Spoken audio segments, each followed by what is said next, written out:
Hello, everybody, and sorry about that mess up right there. I just popped my screen out so that way I can look at other things too while I'm, such as messages. I don't think you guys will be able to see my messages if I go to. Nope, that pop out actually works. So good. Just head back to the broadcasting channel in case I have any messages in there. So, all right, welcome to another Tabletop Junkie stream. I'm your host today, Tabletop Junkie. And it's, well, what can I say? It's my birthday stream today. My birthday is tomorrow, everybody. Think birthdays are important to celebrate. So I invite any and all my viewers to come celebrate this one with me. I'd be happy to have each and every one of you. I invited Spartacus on, but he has disappeared, the loser. I don't know if he's even listening to me. Spartacus is a dick. Yeah, I don't know. So, well, what is this stream going to be about, everybody? Well, that's interesting. Well, you guys all know I'm a tabletop, I'm a tabletop fanatic. I love everything tabletop. I'm very much into tabletop, so that's what we're kind of going to talk about today. I'm actually going to show off a few things. I don't have my camera set up at this moment, but probably when we're ready to do the camera, I will set it all up. I think I fell a little bit behind because I was actually hanging out with my son today. He wanted to hang out with me before my birthday because I work on my birthday. I'm actually working this year on my birthday. And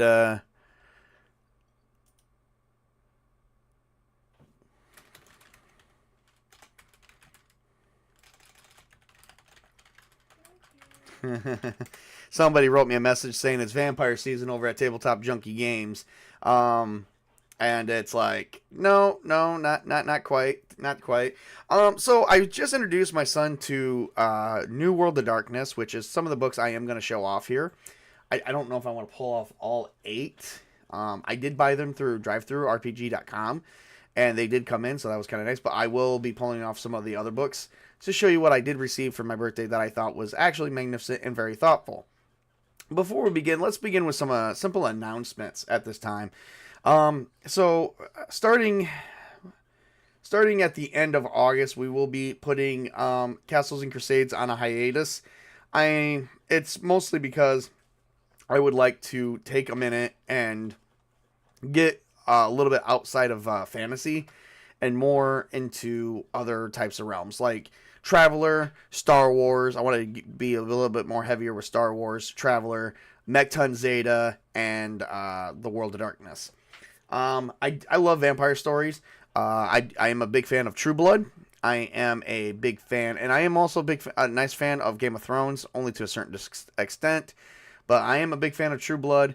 I am not a fan of Twilight. It was okay, but no, I'm more of the Anne Rice kind of person. So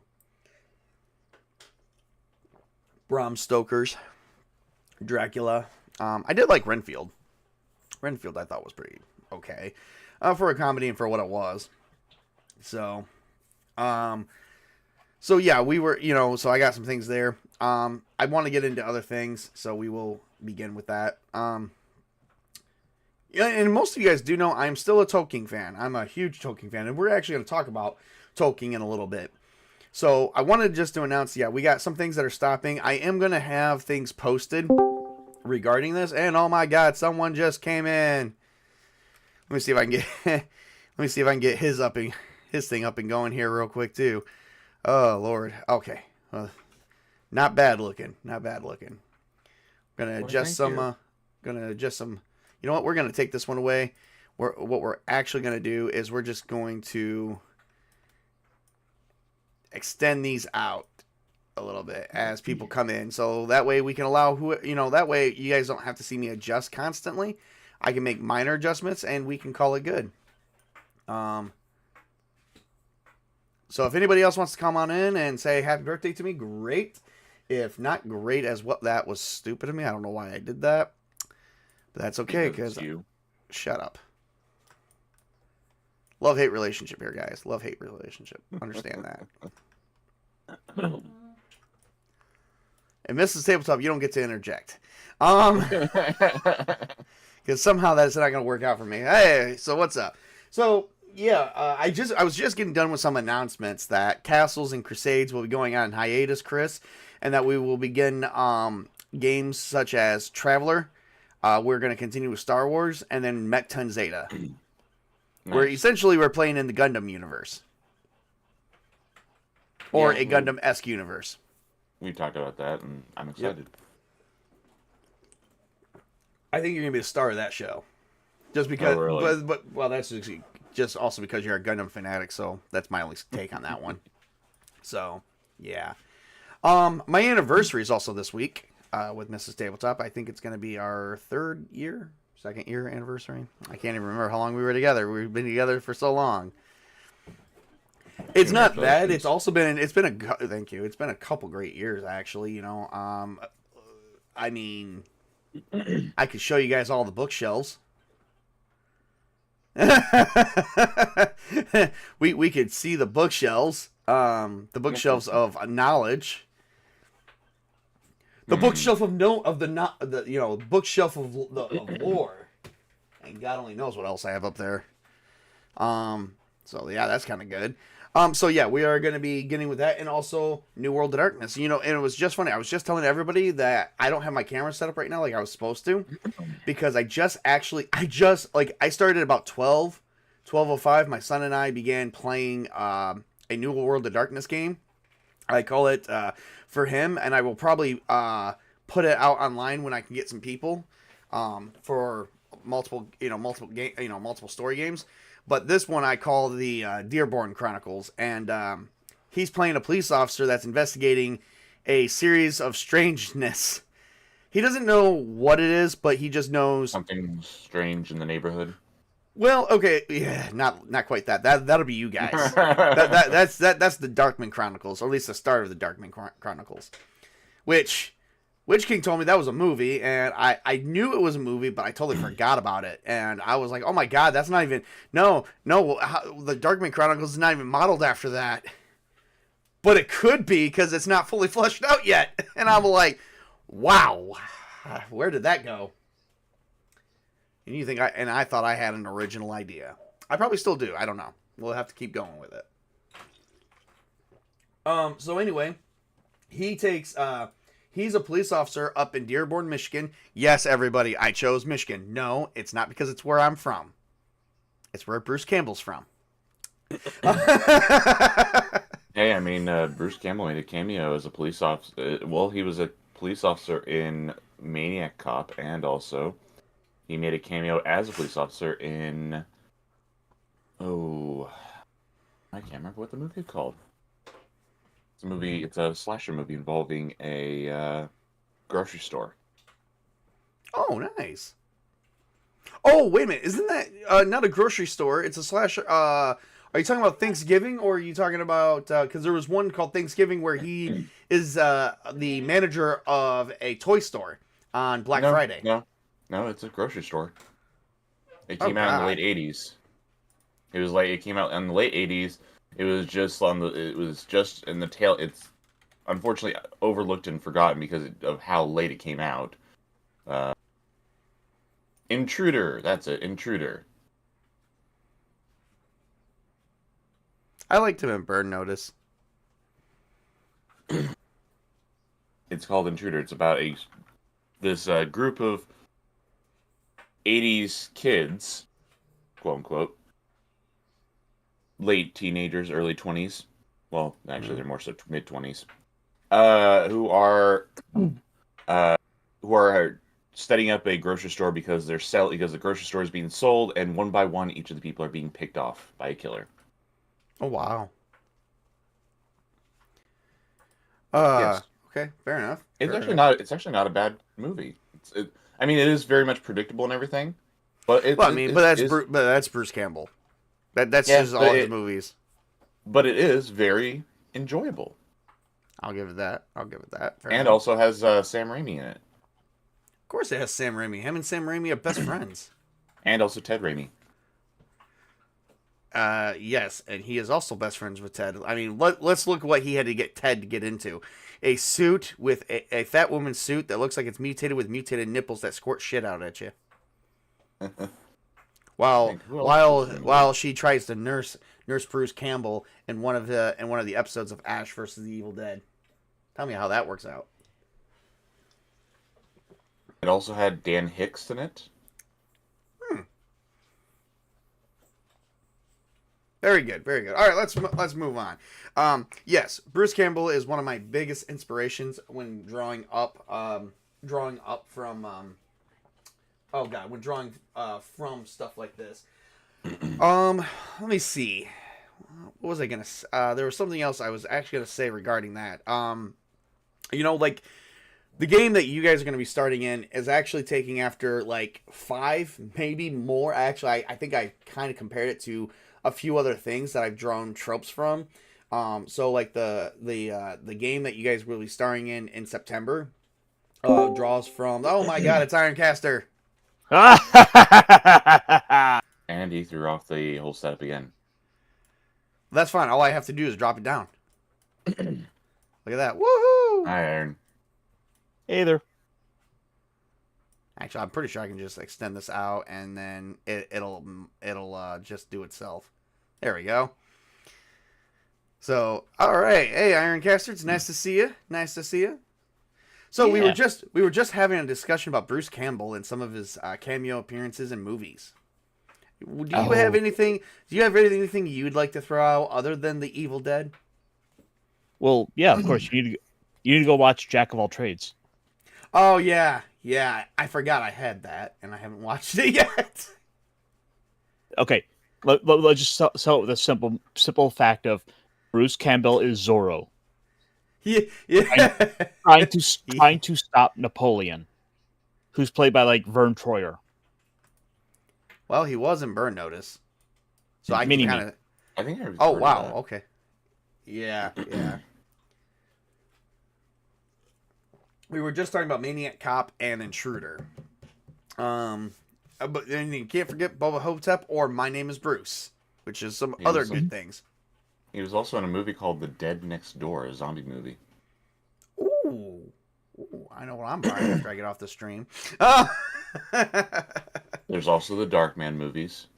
oh yeah. Wait, that was Bruce wrote those or starred in those? He is credited as the final Shemp cameo. Ah, okay. Oh, and in the Dead Next Door, he was he just voiced a role. Ah, well, it's just like he voiced the role, and I had to. It was funny because like we were on Melee Games' stream yesterday and last night, and the comic got said that, he hated the remakes, and it's like, you do realize that Ash Williams is sort of referenced in those films, so they're not necessarily remakes as much as they're just exploring a different part. Each one kind of, like, it was probably an accident, but you got to remember there is 3 versions of the Necronomicon. I know the newest film did not. As I like to call it, the requels. The newest film, I hate to say it, actually drew from that trope knowingly. And even since, because Bruce was one of the writers on there, and he did put a nice voice in there. You could hear it specifically him. He was one of the priests in the audio. Yep. Who we all know is not a priest. It's Ash Williams. Trying to get him to stop using the book because he's trying everything, and he doesn't have the book in his hands at that time. Well, I mean, remember, he has gone to the past. He's time traveled more than once. Let's see. Ash he was Williams also as a priest. So if you remember, he was also the coach in Sky High. Yes. Oh yeah. That is one of my favorite movies to see him in. Yeah, that was a fun one. Medulla, you dog. Now, what if I told you that the person that I'm meeting has a twin? This Friday at 7, Medulla, you dog. I'll pick you up. He acts just like his funny self. So, yeah, those are some good ones. What else? Bruce Campbell. You unfortunately can't find. It's like really hard to find the short film that Evil Dead was based off of, the Within the Woods. Yes. Oh, you remember he was in Escape from L.A. Yeah. I have not seen that. I need to watch that. Oh, It has been so long since I've watched it, so I mean, yeah. Now, is this a documentary? Oh yeah, it is a documentary. It says it's a documentary right there. Hail to the Deadites in 2020. Oh yeah. Yeah, of course we had to interview. Of course we had to interview him. He's the star of the show.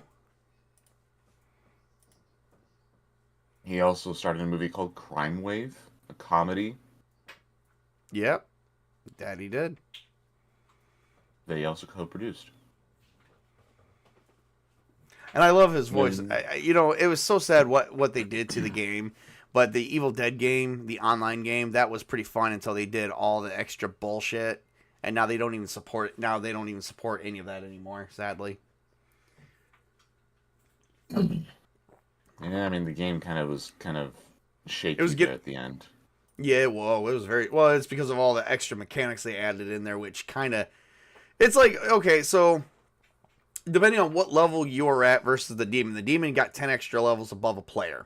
Oh no, 15 actually, because they could go to like level 40, whereas we could only go to like the level 25, and then we were maxed out at level 40. The demons were maxed out, so it was already against us anyway. Then they added in a branch of separate levels that actually gave the demons boosts, which you could get too if you weren't leveling your character, whatever character you had up to like level 25 and then beyond. But it still did not work out. It was very well it was very much a outmatched scenario at the time. I did like the game. I thought the game was really good. Until they did all that to it. What else was I going to say about it that actually brought that I said about it before in the past, but and he's even brought up more of a concern now too. What was it? I mean, I did like the PvE match. Well, it was PvP, but it was 4 players against 1 who controlled like a thing of demons, which I never played any of the demons because I always wanted to play the heroes. Oh. Now I remember. I remember when the game first started, we couldn't even get into a fucking match. Oh yeah. That took us like 30 to 45 minutes because there was never enough people. And then when they made the latest update, their online community grew, but it grew so damn much. It was like you can get in a match in every 5 minutes, but then you get some of these players that, essentially you could get this anywhere. You get some of those players that really actually bitched and moaned about. Well, not just that, but also certain things. if you were a passive player, or not passive player, but if you were a part-time player at the game, Mm-hmm. you got left behind big time compared to Yep. the hardcore players.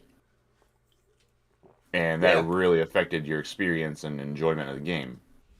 Yep. Yep. Well, because some of us have to get off the game and go to work, like Yeah, you and me, Chris. We couldn't be hardcore gamers on that.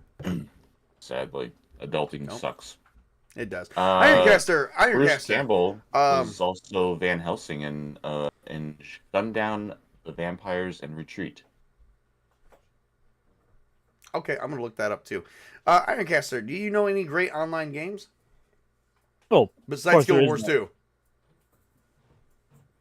I think we covered that on here. Well, yeah, that'd be that. There is, of course, the critically acclaimed MMO, Final Fantasy 14. Oh yeah, there's that.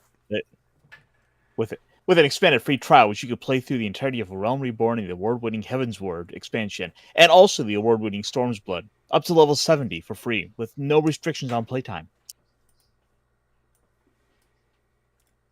I don't know. I kind of went with this. Let's see. There we are. Kind of went with this. This here, folks, is Monster Hunter. Oh yeah, I don't know. Monster Hunter. Monster Hunter Worlds. Just bought it with the expansion, so that's cool. So you're saying we gotta play it? Well, I gotta play it. I don't know about you. I don't know about you guys. If you guys want to play it, I'm not gonna say no to you. I just bought this for me and Mrs. Tabletop. Her and I, we were having this conversation because she's trying to find more things to do with me, besides just tabletop gaming. Because she's not like she's enjoying it, but it's not for her, and she doesn't like to admit that because there's not a lot of things that her and I can do. So, and I tell her, I was like, well, I'm gonna look for an online game for our anniversary. So I bought this for myself. Took some money and bought her a copy, sent it to her, and I told her happy anniversary. Because, I also, for her anniversary, I bought her the complete edition of The Big Bang Theory. The complete series, because that's her favorite TV series. And sadly, it's mine too, because I like to laugh at it. It's either that or Two Broke Girls.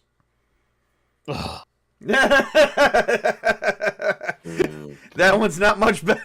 And I'm just sitting here like, oh god, this is so. I mean, I like Kat Denning. I think she's funny as shit, but there are sometimes I'm just like annoyed with the stupidity that goes into that, especially with her friend Caroline. She's like, oh, why is it like this? And it's like it just proves that just because you have money doesn't make you smart. So I take it you've divulged into the Steam summer sales. Yes, I did. Yes, I did. I Well, told most you of these about I already had because there was also what was it? Which one? I just got Halo. Now, let me go up to it. I got Halo Wars and Halo Master Chief Collection a couple weeks ago because for the Juneteenth they actually ended up having it on sale for the month of June, and I got like 6 or 7 games for like less than $15. So it was like $1. It equaled out to $1.98 a game. And the Master Chief Collection comes with Halo Reach, ODST, and then Halos 1 through 4. I'm surprised you haven't decided to go pick up the Kingdom Hearts collections. The Kingdom Hearts collections just got released like this month or this week, and I'm waiting for payday. so don't be that surprised. Just know that there's a reason for it. No, honestly, I would say there are much better games. I would say you should probably prioritize on your list. Okay, I will take a couple recommendations. And our friend Tails is constantly trying to get us to get Destiny. Well, I'm not doing Destiny. I'm not doing Destiny 2. It's not happening. I'm just not doing because it's basically an MMO, and you're going to get sucked in for all these missions and. Oh yeah. It's going to be Helldivers all over again, and I'm pretty upset with the way that went. Sadly, and they're basically like they're also probably wounding down. Yes, there you can kind of read the tea leaves, and it seems like it's pretty obvious they're getting ready to do a Destiny 3. Oh yeah, so might as well just That's wait for that to come out. That's if they at all are do that. I would like to point out on my wish list, I do have all the Final Fantasies leading up to like 11 or 12. I think it's 12. Because because I've been trying to relive my glory days of what it was like to play as a kid, Final Fantasy. And sadly, I've been re-listening to Brundle Floss's work on lyrics with Final Fantasy. Nice. Hey man, that guy was good, way above his time, way ahead of his time, and then of course ended too early. Do I not have you on Steam anymore? No, you should. I should be on there. Because like, looking at my friends list, it looks like you haven't been on in like 11 years. That might be my old profile, which I'm not able to access Yeah. anymore. Now that means I have to send you a new friends request. Here we go. Send me your friends code, and I'll definitely hook that up. All right, I'll go ahead and just remove that account. You know, I also have to say one of the things that I'm also prepping for the future is playing in the Transformers or Power Rangers universe. And to show you how much I want, prep that one. Sparta Chris did give me the Chroma Squad tactical RPG where you're basically making a Power Rangers movie. Oh, it's a Sentai show. TV show, yeah. Yep. So, love that one. I've got a lot of games on here. You had a lot of fun with that one. Huh? You had a lot of fun with that one, except for you still have not figured out how to do the super move. Yeah, I'm still working on that one. And you know what's funny? I think Witch King got it shortly after I got it. So, because I didn't have anyone on here, now I got a friends who play, and it says Witch King, and he recently just played 8 hours worth. Oh my. That's what I was saying. Yeah, I've been kind of more or less looking for online games to play, which at this point I may just buy Mrs. Tabletop a copy in the future and teach her how to play Guild Wars. Well, I mean, the thing is, it is technically free to play. Oh, is it really? Yeah. Oh, I totally forgot about that.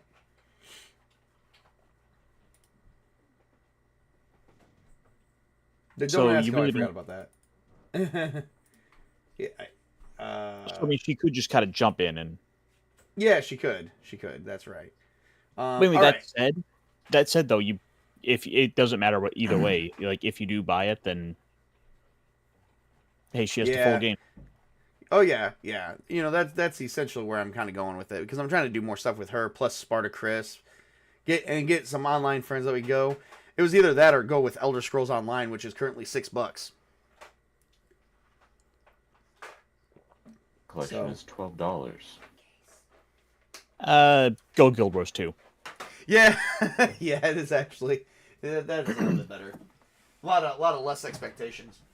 So say what, Matt? A lot of less expectations there because the thing about Elder Scrolls Online, people had a lot of higher expectations for that game because of the previous games because that didn't come out until after Skyrim, and then with Guild Wars 2, that's just completely original. But one of the things I was actually going to share is, the thing about me is I still will always forever, I like video games, but as I mentioned before, you both actually jumped in, is I am strictly a tabletop gamer at this point. I have become a complete junkie on this. And I was just mentioning to everybody how I was playing a game.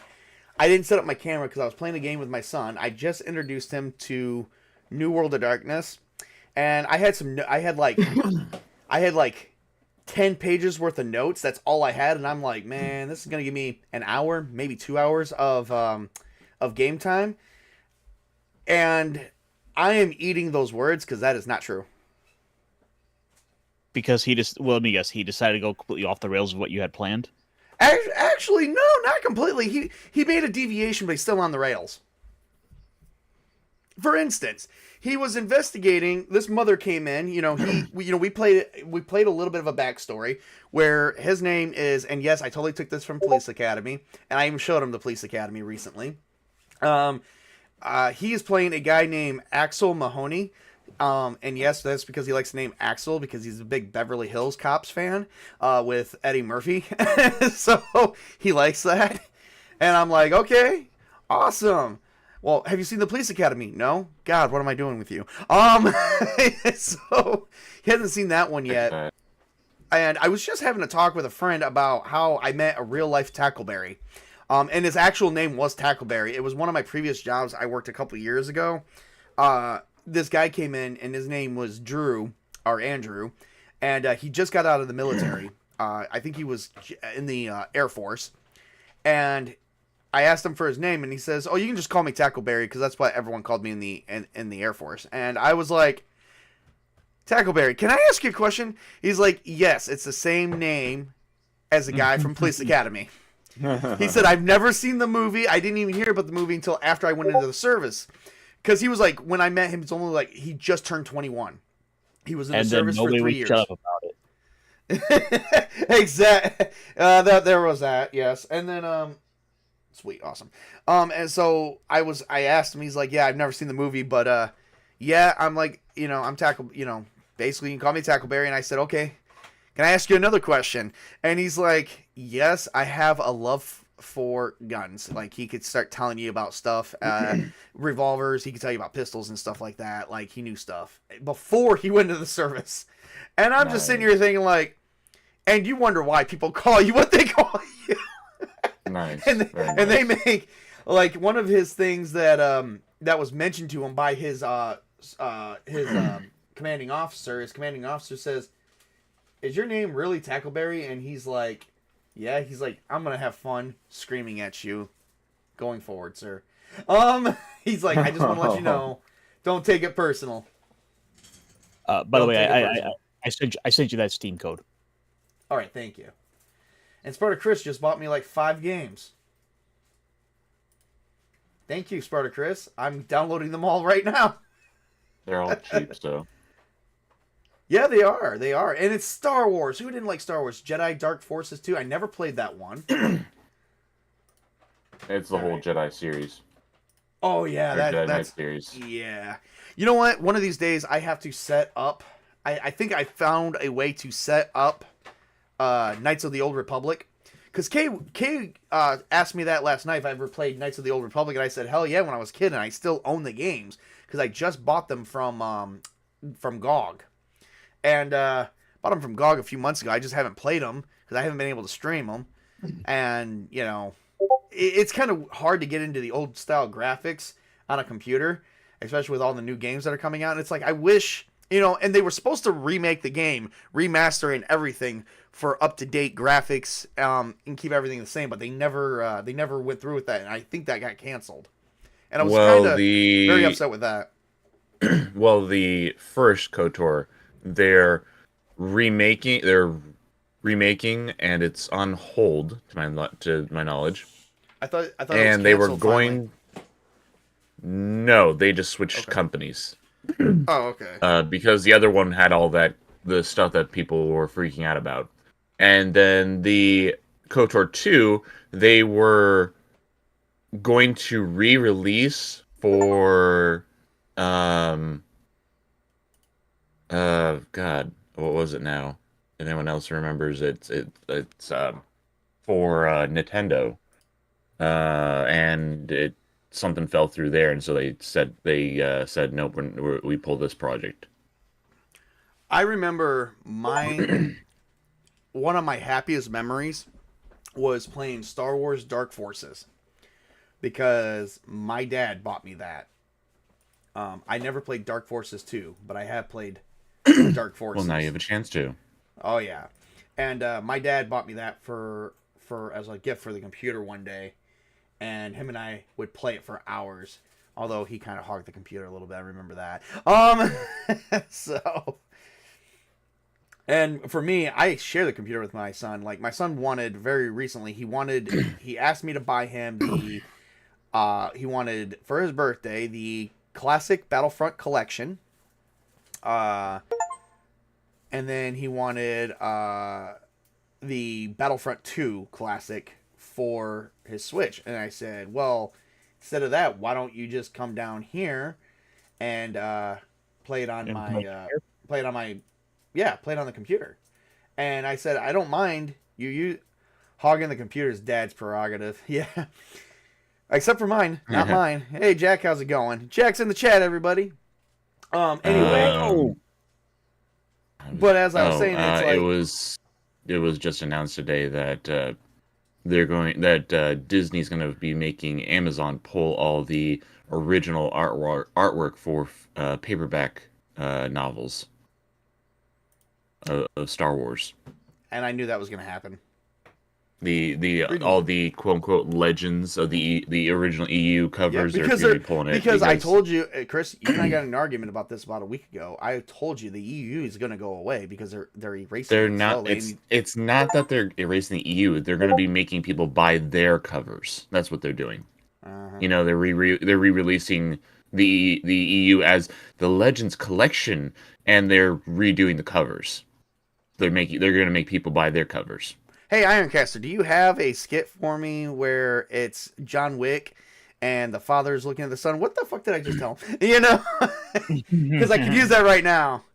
I mean, it's still it's still regardless how you want to look at it. Okay, so they're going to keep the information, but if you still go to Wikipedia and then you still go to places with EU information, it is all bogged down with all of their crap too. You can't even navigate that shit. It's a bigger mess in there than.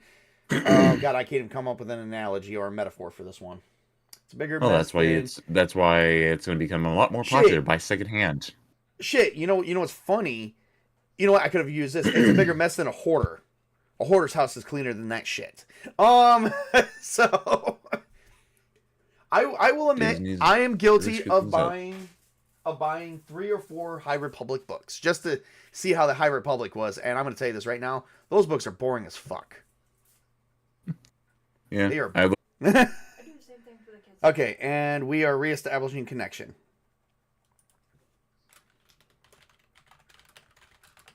getting your death still. Oh, and there you're you back. This is one of the new features I love about this new OBS system. When it would simply crash, you would actually have to end the stream, or the stream would automatically end. Now it has a moment where if your stream crashes, it keeps going, and then it uploads. Once it reactivates, it'll take the person whatever you're doing live. It'll take 20 seconds plus whatever seconds it missed, go all the way back, and then if they want to fast forward, they can. But it basically just keeps uploading your video until it reestablishes. And it's like, I don't remember OBS doing that when I first got it. I remember having some issues where if OBS crashed, it crashed. That was the end of it. Oh, that's handy. Yeah. I was like, that was like that's the best freaking feature of new OBS. And this is, it's when I did it. I think it's when I upgraded to 30.1.2. I remember when I first got it, I think it was like OBS 25, version 25 or something like that. And there was a lot of issues with it, but what's up, Witch King? Witch King, if you want, you can jump in here, buddy. We're talking about Bruce Campbell, Star Wars, bitching about Disney just a little bit.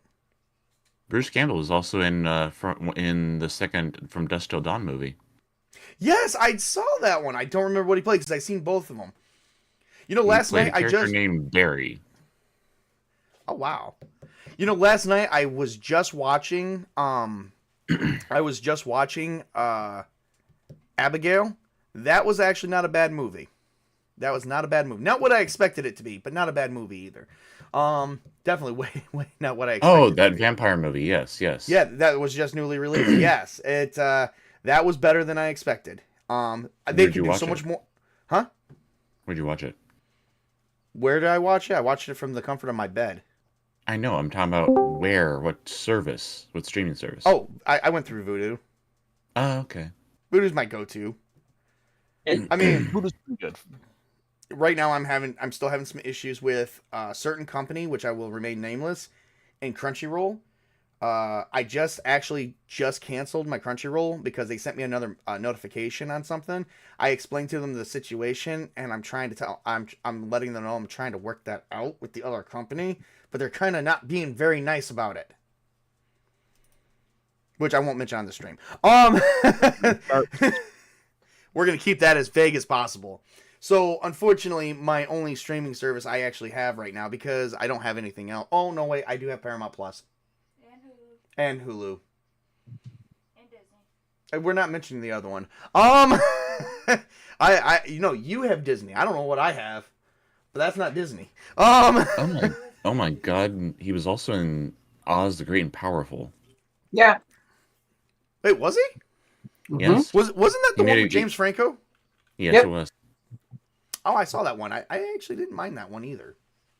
He was. I liked it a little bit because it was a little more based on the books. He was a Winky guard.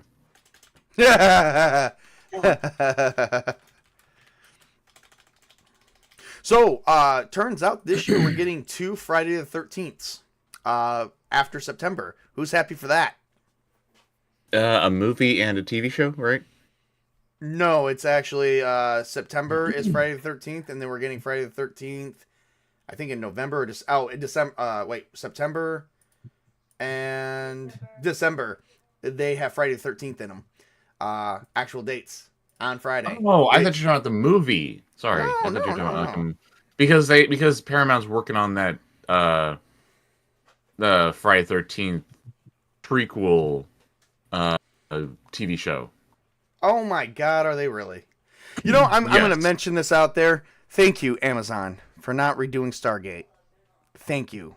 I love you. And I will get you as a streaming service for not doing Stargate. Stargate needs to be left alone. And then tomorrow it gets announced that they're doing a remake. Yeah, Prime. So Arrow I would prefer they do a new series that takes place like 100 or whatever years later than a remake. Yeah. But the thing is, we're not in the era of making new series. We're in the era of taking old IPs and adding to them. Yeah. I just came across this. Arrow Videos brings Friday 13th remake to 4K Ultra HD with new bonus features. Ooh, that looks kind of cool. Like they have. I'm gonna go ahead and just share it just to show it off. Arrow video is pretty nice. I just got their Conan the Barbarian box set. Haha.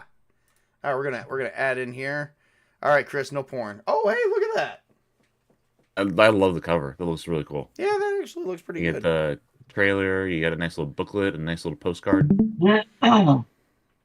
I would want to compare it to the box set that Shout put out. Oh yeah, I got that too. Can you believe it's now been 15 years since Jason Voorhees last appeared on the big screen? Yes, and that's kind of sad because this is actually not a bad remake. It's actually probably my favorite remake out of the remakes. That was the only remake that was actually done right, and they took aspects from the first 3 movies and put them all in there.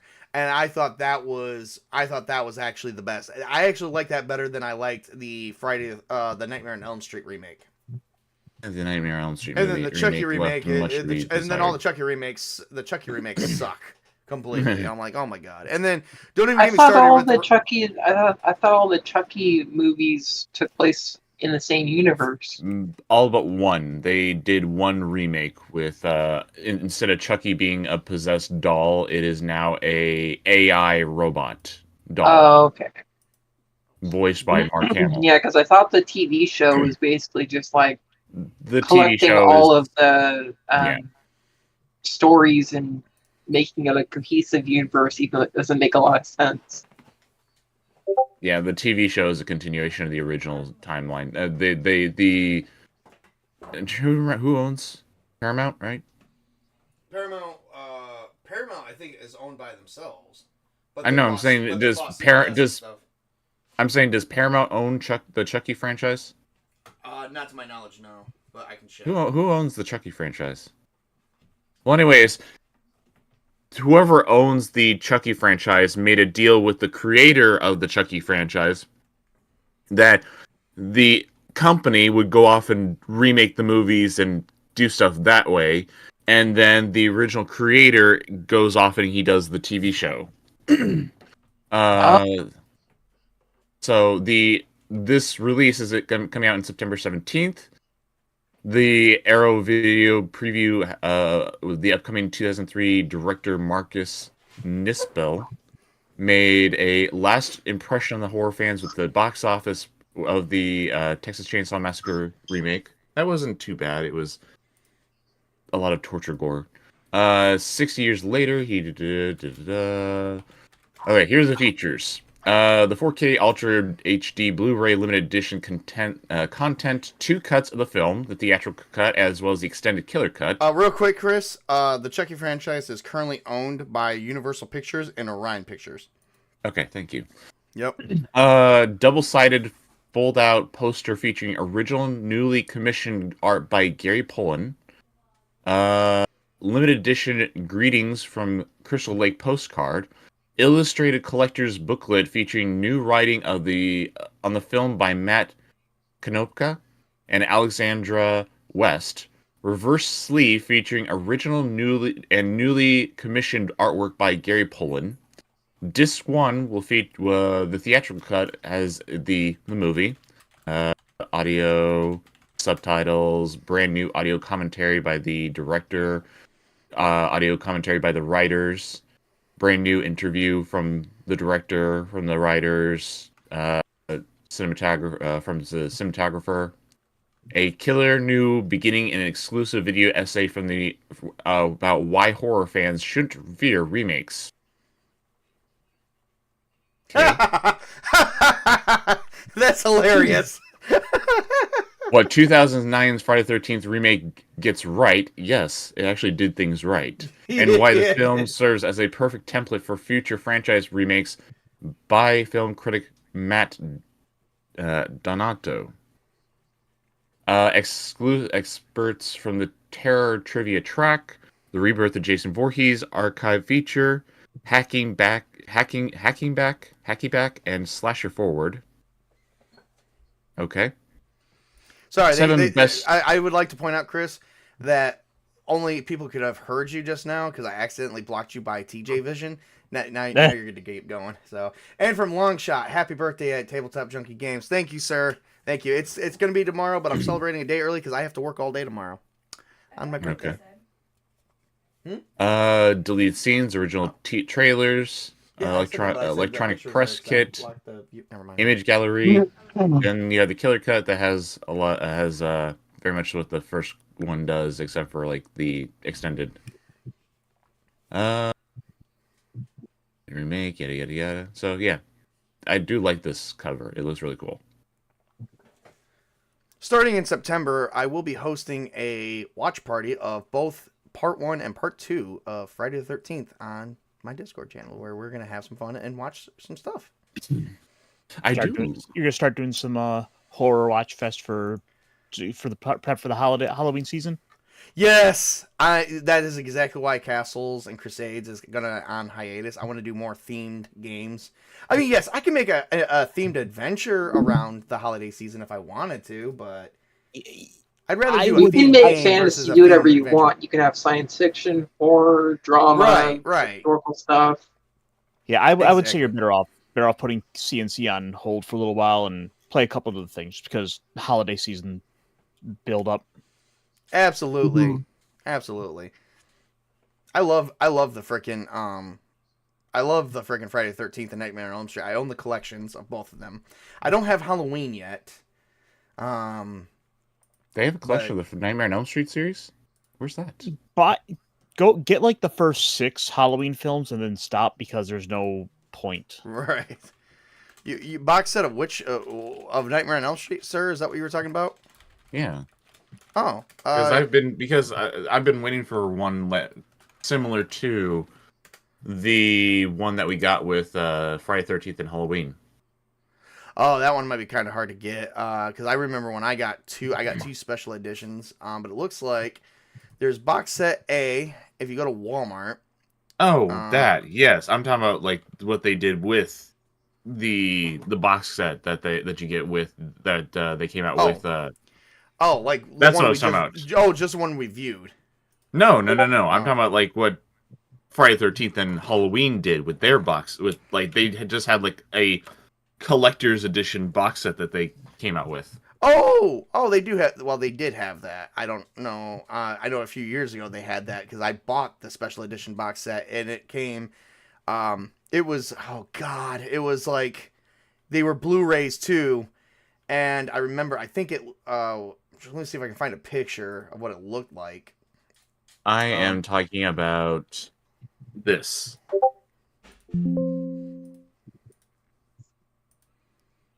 Because they have not done one like this yet.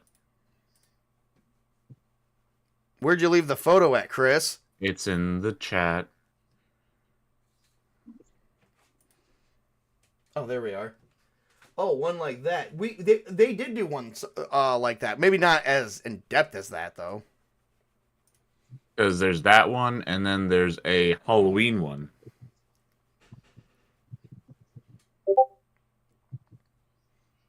Hang on, let me go back. I remember because I went to FYE and I bought this box set a long time ago, and it was an actual box set, which I thought was nice. And the Halloween one is now in the chat too. Where is it? I lost it in storage. Wait, what? Either I lost it in storage or I lost it in transit. Because what had happened was I just moved down to Florida, and it did not make it there very well. None of my box sets did. I had 3 of them. I had 4 of them. I had the Buffy and Angel box set, special edition box sets that actually came with an extra set of DVDs. It was like, so there was like, instead of like 7 box sets of season 1 to 7, it had 7 seasons, and then it had the special edition DVD set that came with it. And then we had and then Angel was the same way too. So instead of like 5 seasons, it had and maybe you guys can see it. Yeah, instead of like 5 seasons, it had it had the same thing. So 5 seasons with an extra 6 set of DVDs. Hey Jake, how's it going? You know, I just picked up the Xena Warrior Princess box set. Oh my god, I've been wanting to do that one. Well, do you have Hercules yet? I do not, but which I need that. Yep. If you're going to do that, you might as well also go for the Young Adventures of Hercules, which starred Ryan Gosling. Which I think it's incredibly funny that Ryan Gosling, relevant today, was at one point a young Kevin Sorbo. Yes.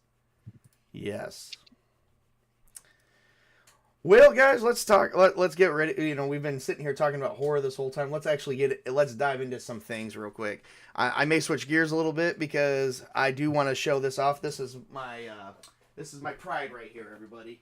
Well, what was it were you wanting to delve into a little bit of tabletop news? Because I mean, there's been stuff going on that might be worth bringing up. Yeah, why not? Why don't you start? Well, like, what do you know? Because I haven't. I know that you and I talked about. Now, tell me if I understood this right, because I remember I've seen you posted on X, something regarding the OGL and Wizards coming up with something new on that. I couldn't find anything new about that. Basically, what's happening there is Wizards of the Coast is going to put a new edition of whatever 5.5 or whatever you want to call the new edition. Mm-hmm. They're going to put a version of it into Creative Commons. So, but that won't be made available yet until they actually get, I believe, all 3 of the new books out. Ah, okay.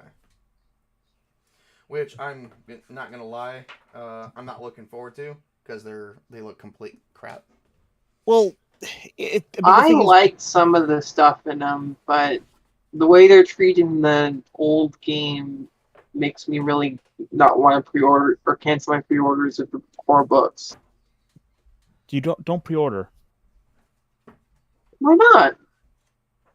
Well, because you really don't know what the final product's going to look like, and you know, hey, it's always worth asking. You know, am I actually going to wind up playing this?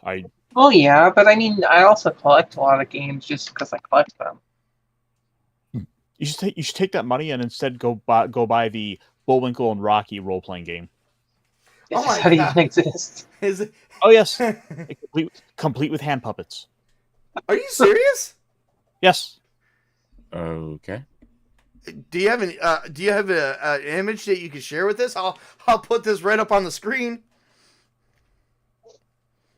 While you're looking for that image, Table, they have In a Violent Nature now available on Amazon Prime to order or rent. You want to? We got to get together and watch it sometime. It's actually not a bad movie.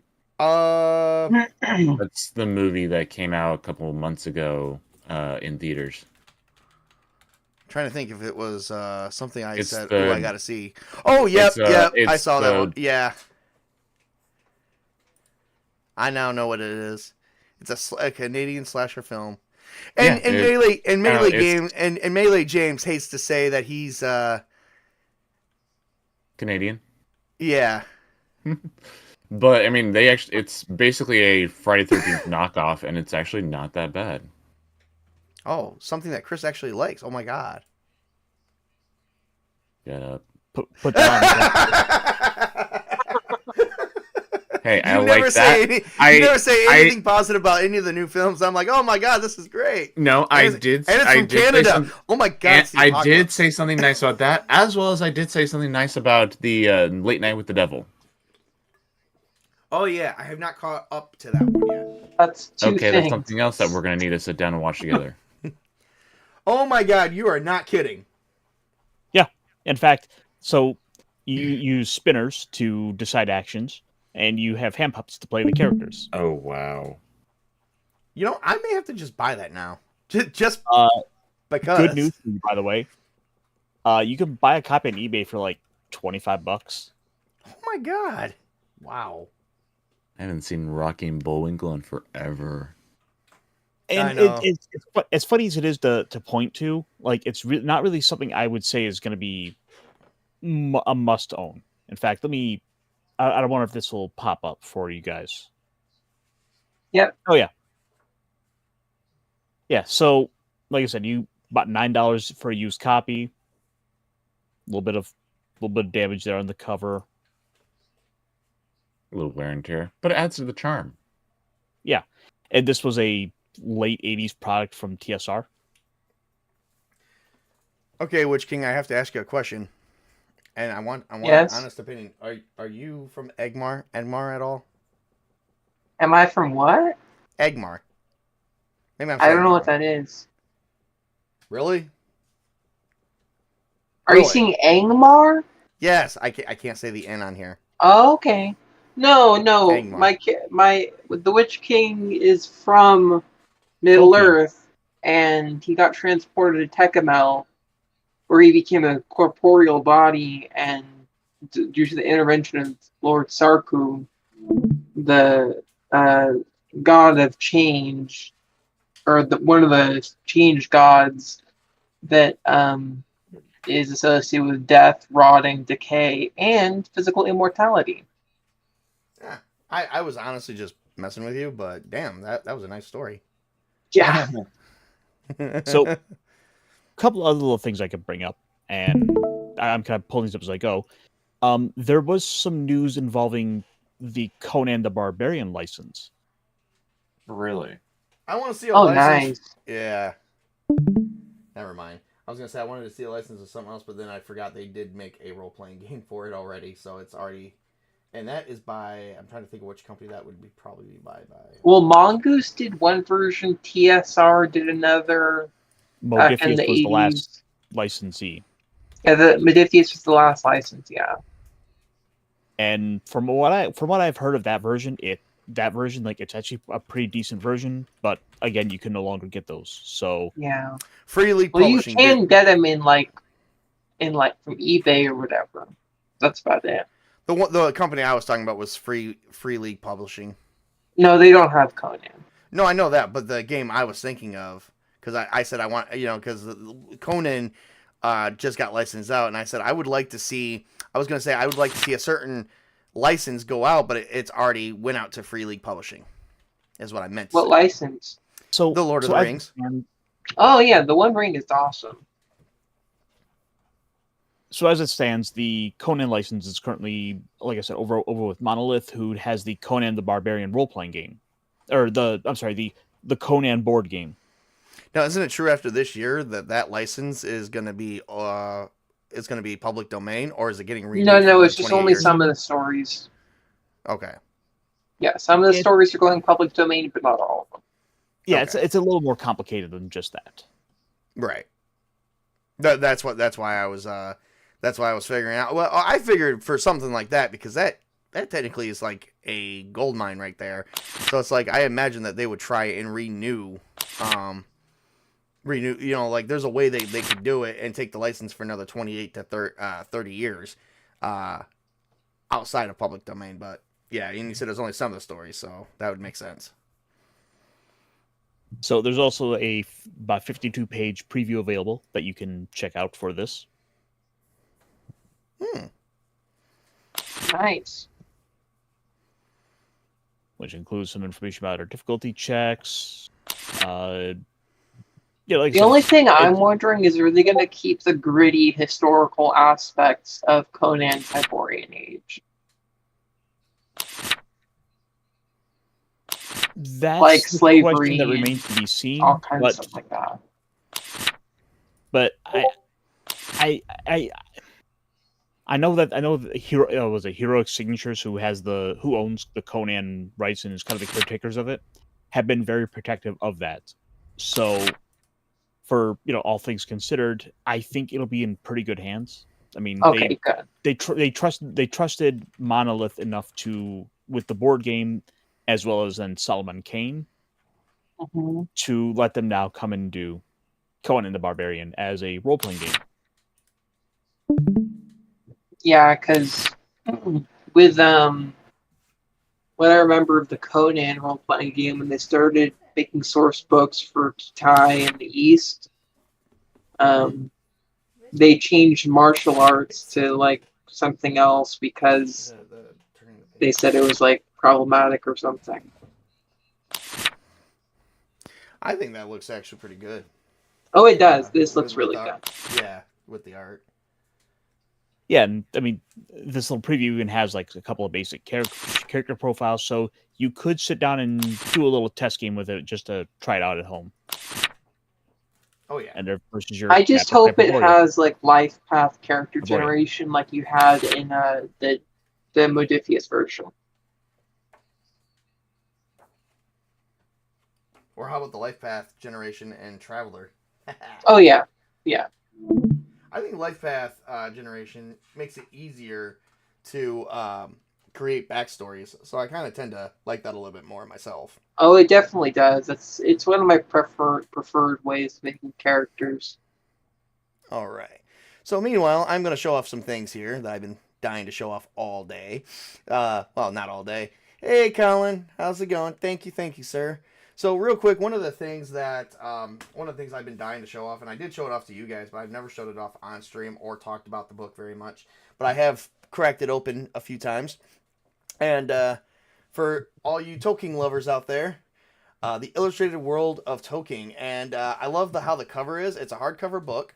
I can't really show it because I think I got my camera too close. Yeah. It's also a big book. It's written by David Day. And he's the one who put it together. Also, he is also responsible for this book here, the Encyclopedia, which I will show off in just a minute. But I kind of wanted to go through some of this because as we were talking, I was just flipping through, and I did remember some things about like the universe of Tolkien, like some of the past that they didn't cover in the movies, like the Witch King of Angmar, which was only briefly mentioned. So going from there. Well, he was one of the ring wraiths. Yes. Oh wait, yeah, okay. I totally forgot about that. He was with the ring. He was the leader of them. Mm-hmm. Yep. Saruman, Gandalf. I'm trying to go through slow here, but it's sometimes a little bit hard to get those freaking.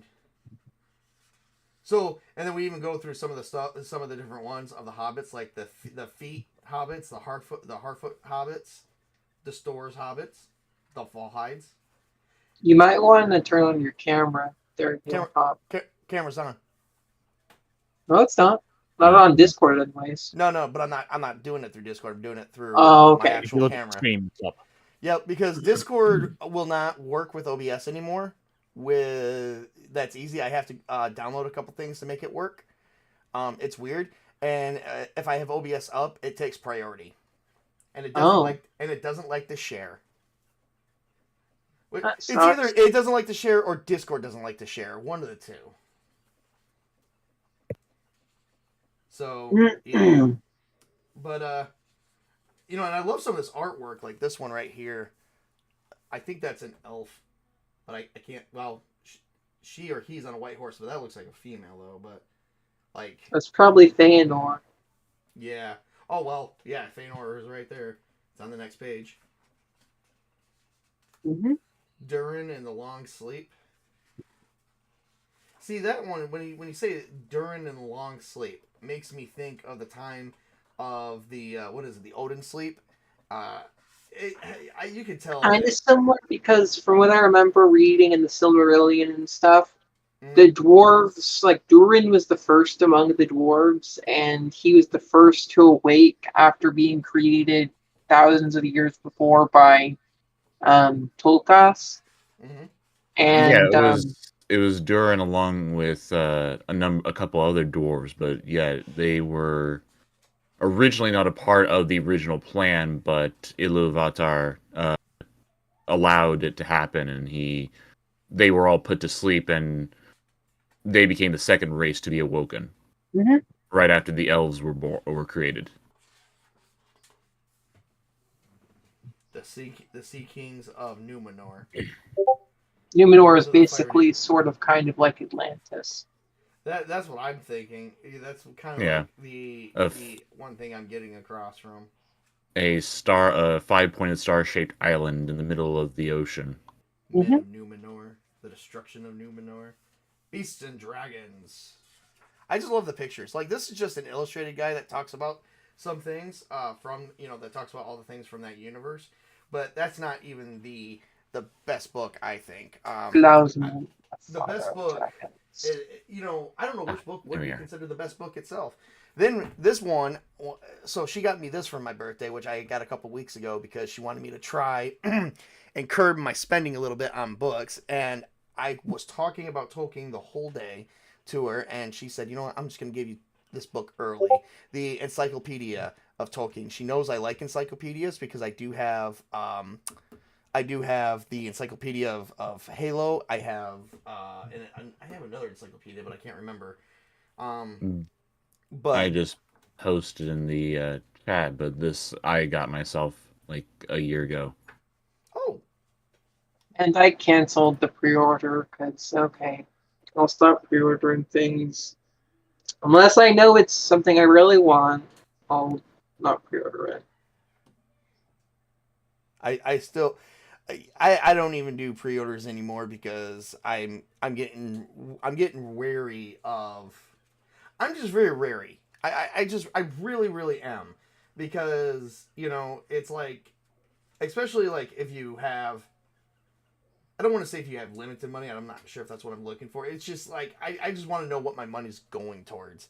Yeah. And it was like I just had this conversation with Toby last night.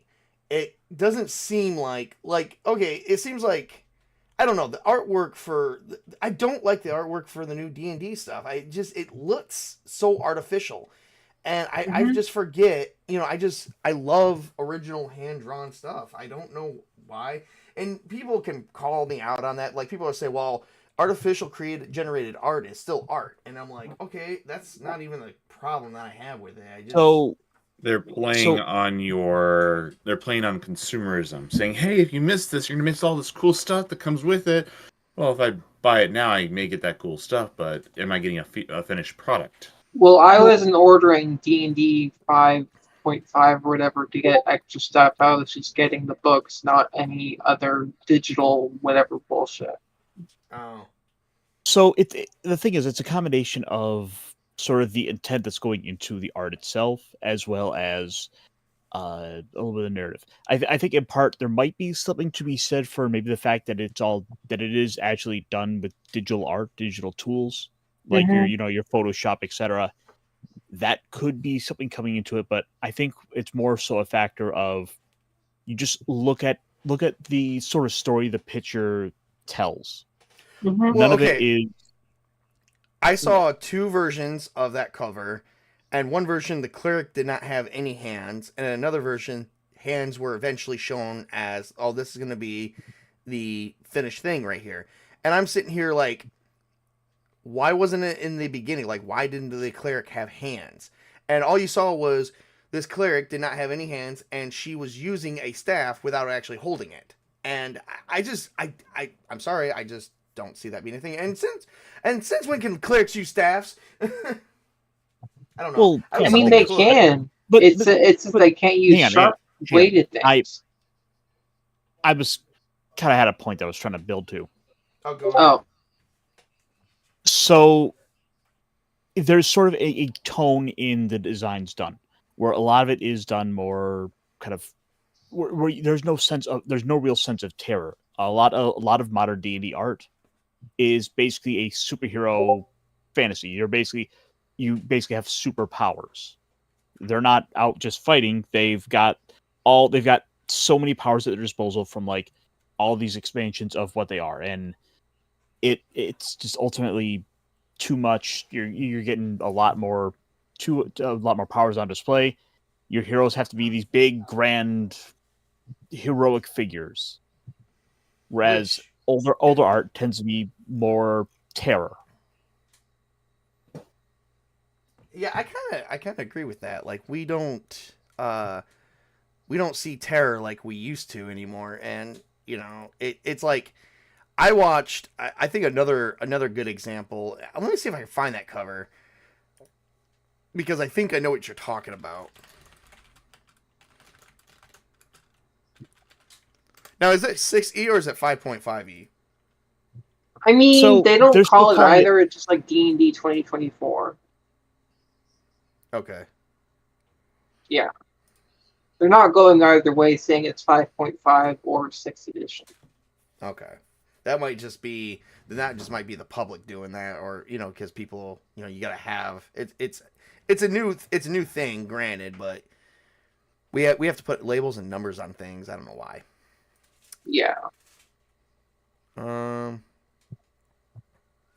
think I kind of know what you're talking about because on one cover here, you got the party making friends with a dragon, a gold dragon, nonetheless. But then And you look at other art, other like combat oriented art, and Right.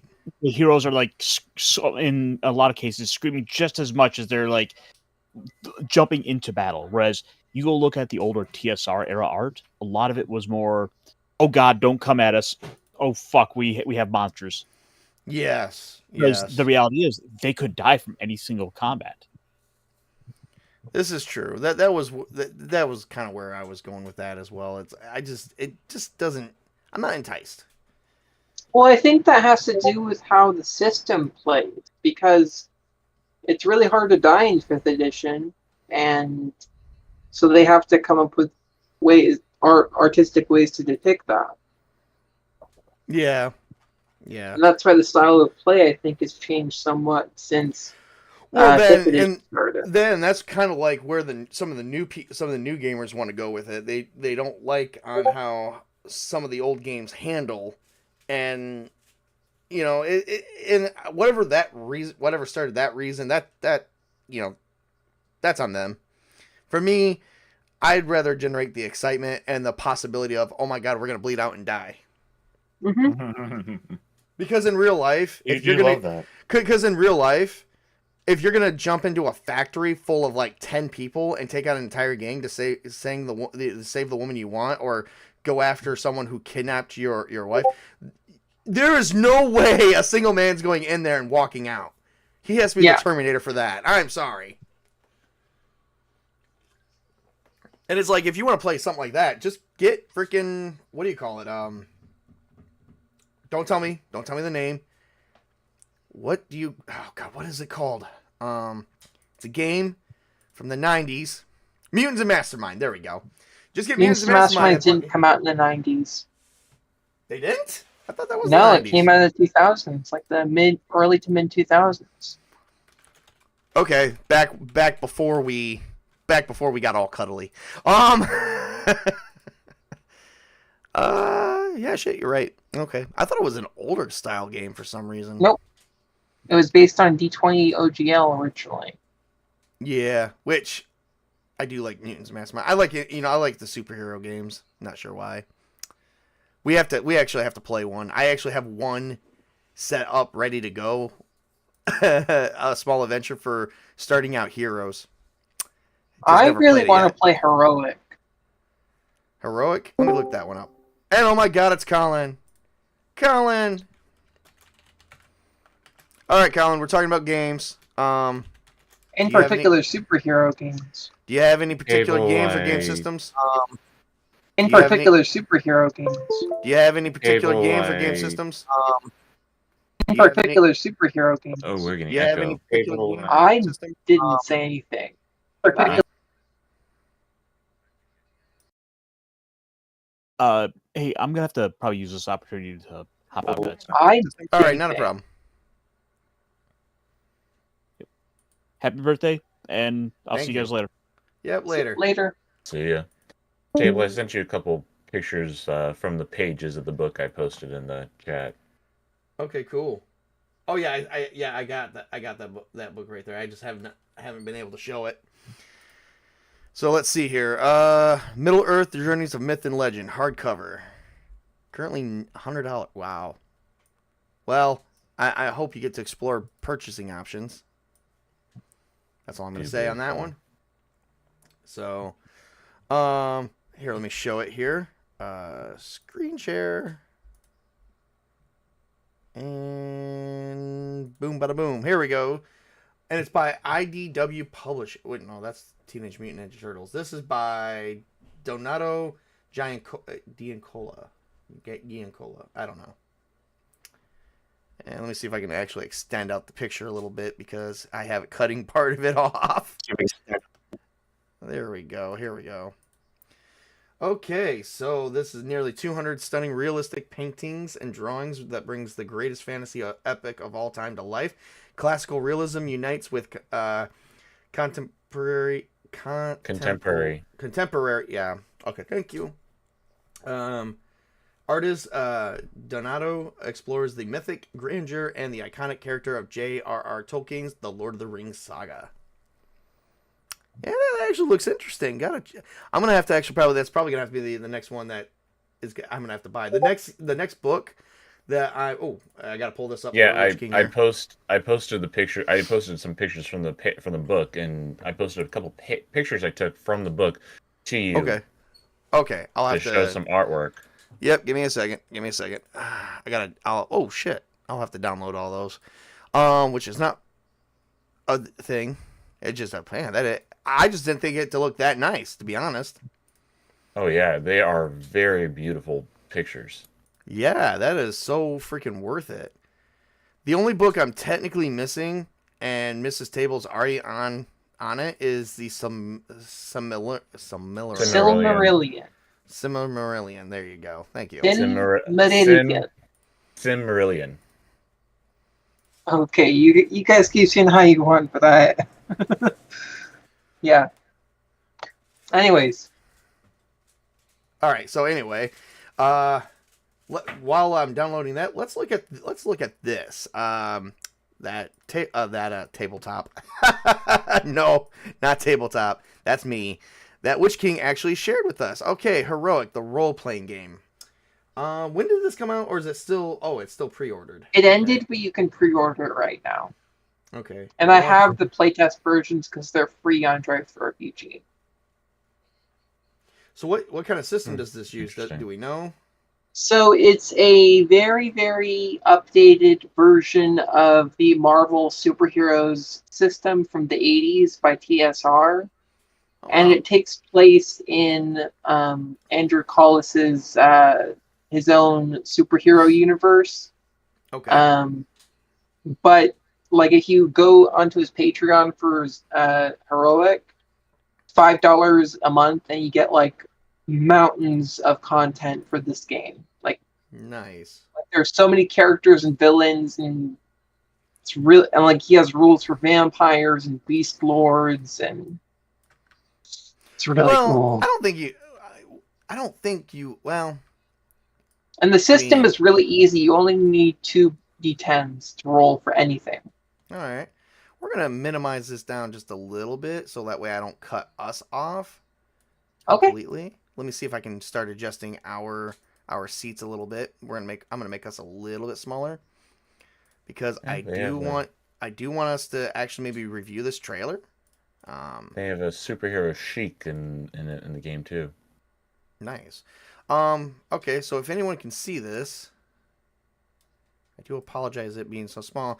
We do not own or have any rights to this property. We're just showing it off strictly for entertainment purposes. So please do me a favor and just leave me alone, because I'm just, showing it off for entertainment purposes, because this would be news for TTRPG, and that's what I'm here for. There we go. I said it. Yes, you did. And now you shall lie in your grave. Hey there, hi there, ho there. It's me, Bear, the Gen X GM, and that's Lady America. Oh, and we're talking about turn sound on. Heroic. Now, what's going on? What's happening? Why is this going on there's like no this? sound. Why are you not doing some fancy pants video? Oh, that's because he's with special sharing it effects in and a the great YouTube audio video. track and boom, pow, biff, bam. Oh, okay. I'm just gonna point this out. I'm seeing my future self making this game. No, I'm just kidding. Your future self, if you're Canadian, born in the 70s. Oh my god! I knew it. Oh, geez. I knew it. I went back in time and I separate, and I'm from an alternate timeline. That's why I'm this age currently. Looks that just costs money, and I would much rather put every penny I can into. He must have been a redhead, because that hair did not. There's no way. He that was a fucking hair- redhead. There is no fucking way that hair grayed out. That is white, and his eyebrows do not match his beard. That's how redheads gray out. That is how they get old. And blonde. He was a redhead at one point. This happened to my grandfather. His eyebrows did not match his actual hair or his beard. The Heroic as a final product. And he's got blue eyes. That's nice. All right, that answers one question. Bear, why are you walking around with? And you know what? I gotta say this too. He makes fucking red shirts work for him. I make red shirts work for me. I see that this guy and I got a lot in common. I love him already. Are you He's sure a you're really doing all cool the guy. You character should go features hang out on stuff? his stream sometimes. He runs a lot of cool games. I'm gonna have to make a point to get to know some more people from the. I can even invite you to a server if you really want. We will talk about that outside of the stream. Yeah.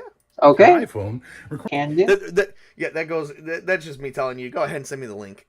Oh, Recording a okay. video like a madman. Well, the last time I did this was when I did the comic book launch back in 2012. And I did it in a comic store in front of all the comics. And I talked and I talked and I talked. And people told me on that one and the second one that my passion was what sold them. So I'm going to talk about my passion right now. I'm going to talk about my passion for a game. Oh my god, it's my bookshelves! By No, name I'm just kidding. that I cannot talk about because of He's copyright. got as many But I books can as I certainly do. tell you we're making a clone of Again, it. And it's an updated you clone. with new literally went ideas back and in great time. ideas, and it's been play tested.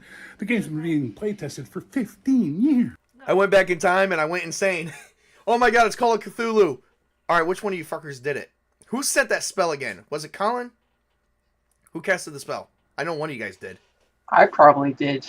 It was it was Witch King. I wonder if he can tell you something about your future selves. I wonder what happened to your future selves. Probably went into oblivion. Wait, technically Oblivion as in the hell dimension in Elder Scrolls? No, as oblivion as nothing but blackness. Fade to black. Oh, well, then that's the World of Darkness Oblivion. Oh, there you go. Oblivion, I always think of just ceasing to exist. Well, that's the Oblivion World of Darkness. This is what happened to ghosts if they ever let their shadow take control of them. Here we go. It's already written. You don't believe me? You don't think this is the game for you? Head up top, click on the little thing, get yourself a free copy of the pre-beta. Free. Try it. See. You'll know. You'll know if it's for you, and I'm sure it is. Heroic is a God, love he's got of confidence. mine. It is Love a that passion guy. of mine, the Zenith He used to universe, be all of it coming together in this project. security guard at It's the way bars it has and to be. I stuff. know it's a big ask, $15,000. Hard to And he was an believe. actor. I know And he it's was a an big actor ask, at one point. but it's worth it. I've got great writers, great layout, great art team. You name it. This thing is He actually going showed to up rock as your like a socks off. multiple part role. I want you to go through the in, page right now. The whole page. what top was to it, bottom. Read every word you can. it was a because they sci-fi say show people don't from read the anymore. early to mid 2000s.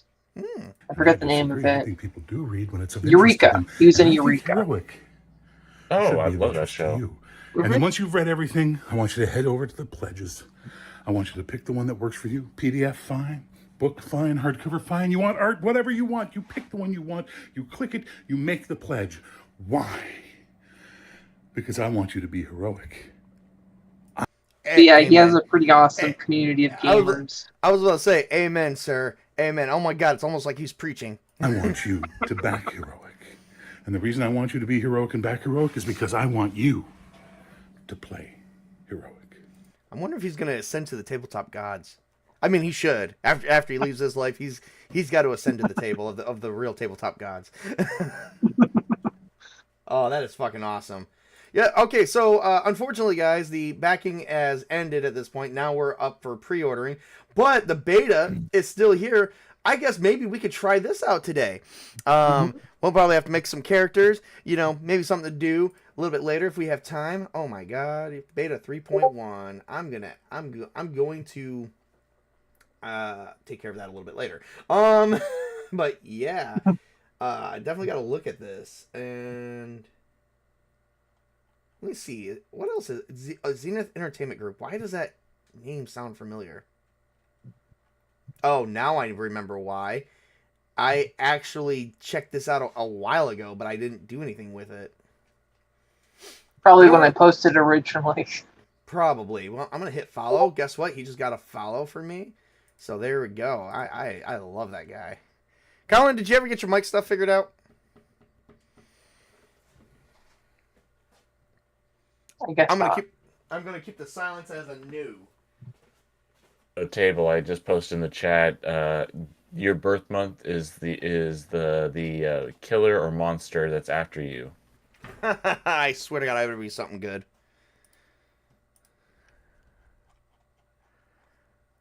Okay, we got that in the chat. All right, I'm gonna. There we go. Hopefully I'm more delicate than you. Hopefully, none of you guys are seeing me join another server on Discord. I got a lot of these. Oh man, What? Jason Voorhees. Hey, I got the nun. Talk about RPGs. At least it's Maybe not as 80s bad music. as Pennywise. Gonna be a heroic. What's the Maybe time? talk about some comic books, some animation. Talk about non-80s music. You know what? Yes to all. Yes to all. Here we go. I'm just gonna hit yes to all, minus the fact I'm in a campaign with Bear. I am not, unfortunately. Maybe sometime in the future. I will look forward to that. Which one, September? I don't know. I haven't found it yet. September is Annabelle. Oh, so you're a doll. Get over it. She's gonna get chased after by the demon possessed doll. Who's that? All right. You'll see it. You'll see it. All right. Let's see. And I am. Let's see what Annie Wilkes. Motherfucker. I'm Jason Voorhees. No, This that's is some bullshit. that's This that's is Witch this is King. some- I'm is some I'm bullshit. August. You're July. What's Oh my January? God, I fucking hate this. These are now remember these aren't who you are. They're who's after you. Oh, okay. So you have Misery Lady after you. Oh my God, someone's gonna break my fucking legs. I'm telling you. I hated that movie. I'd rather have Jason Voorhees. At least he'll kill me easy. Alan. No, Annie Wilkes will just hold you hostage. Oh my Table, are God. you safe where you are right now? I don't think so. You touch that screen with that pen, and we're gonna have a I'm problem. not. Okay, just saying. I'm I'm just saying. You touch that screen with that pen, we're gonna have a problem. Uh, Let's see. Her son. Won't you goes- run a game for us again? It's a sequel to your Castle and Crusades game that you canceled 2 years ago. Come on. We need a sequel. A sequel to what? All right, let's see here. Ghostface would be after my girlfriend's son. Jason Voorhees will be her oldest daughter. And I believe Annabelle will be after her youngest daughter and her. And I don't think my son will be in a horror flick because I think he will either end up being the villain himself. Because he's just badass. I mean, that kid came to me Well, don't you yesterday. mean he'd be the hero himself instead of the villain himself? Yeah, I don't know. How does heroism work in fucking horror movies? You Anti-hero. save yourself. Anti-hero. Yeah. My son would be able to save more than just himself. I mean, let me tell you guys something. You know, he makes me... He left, and hopefully he'll be back. So, let me make sure I didn't accidentally mute him by accident.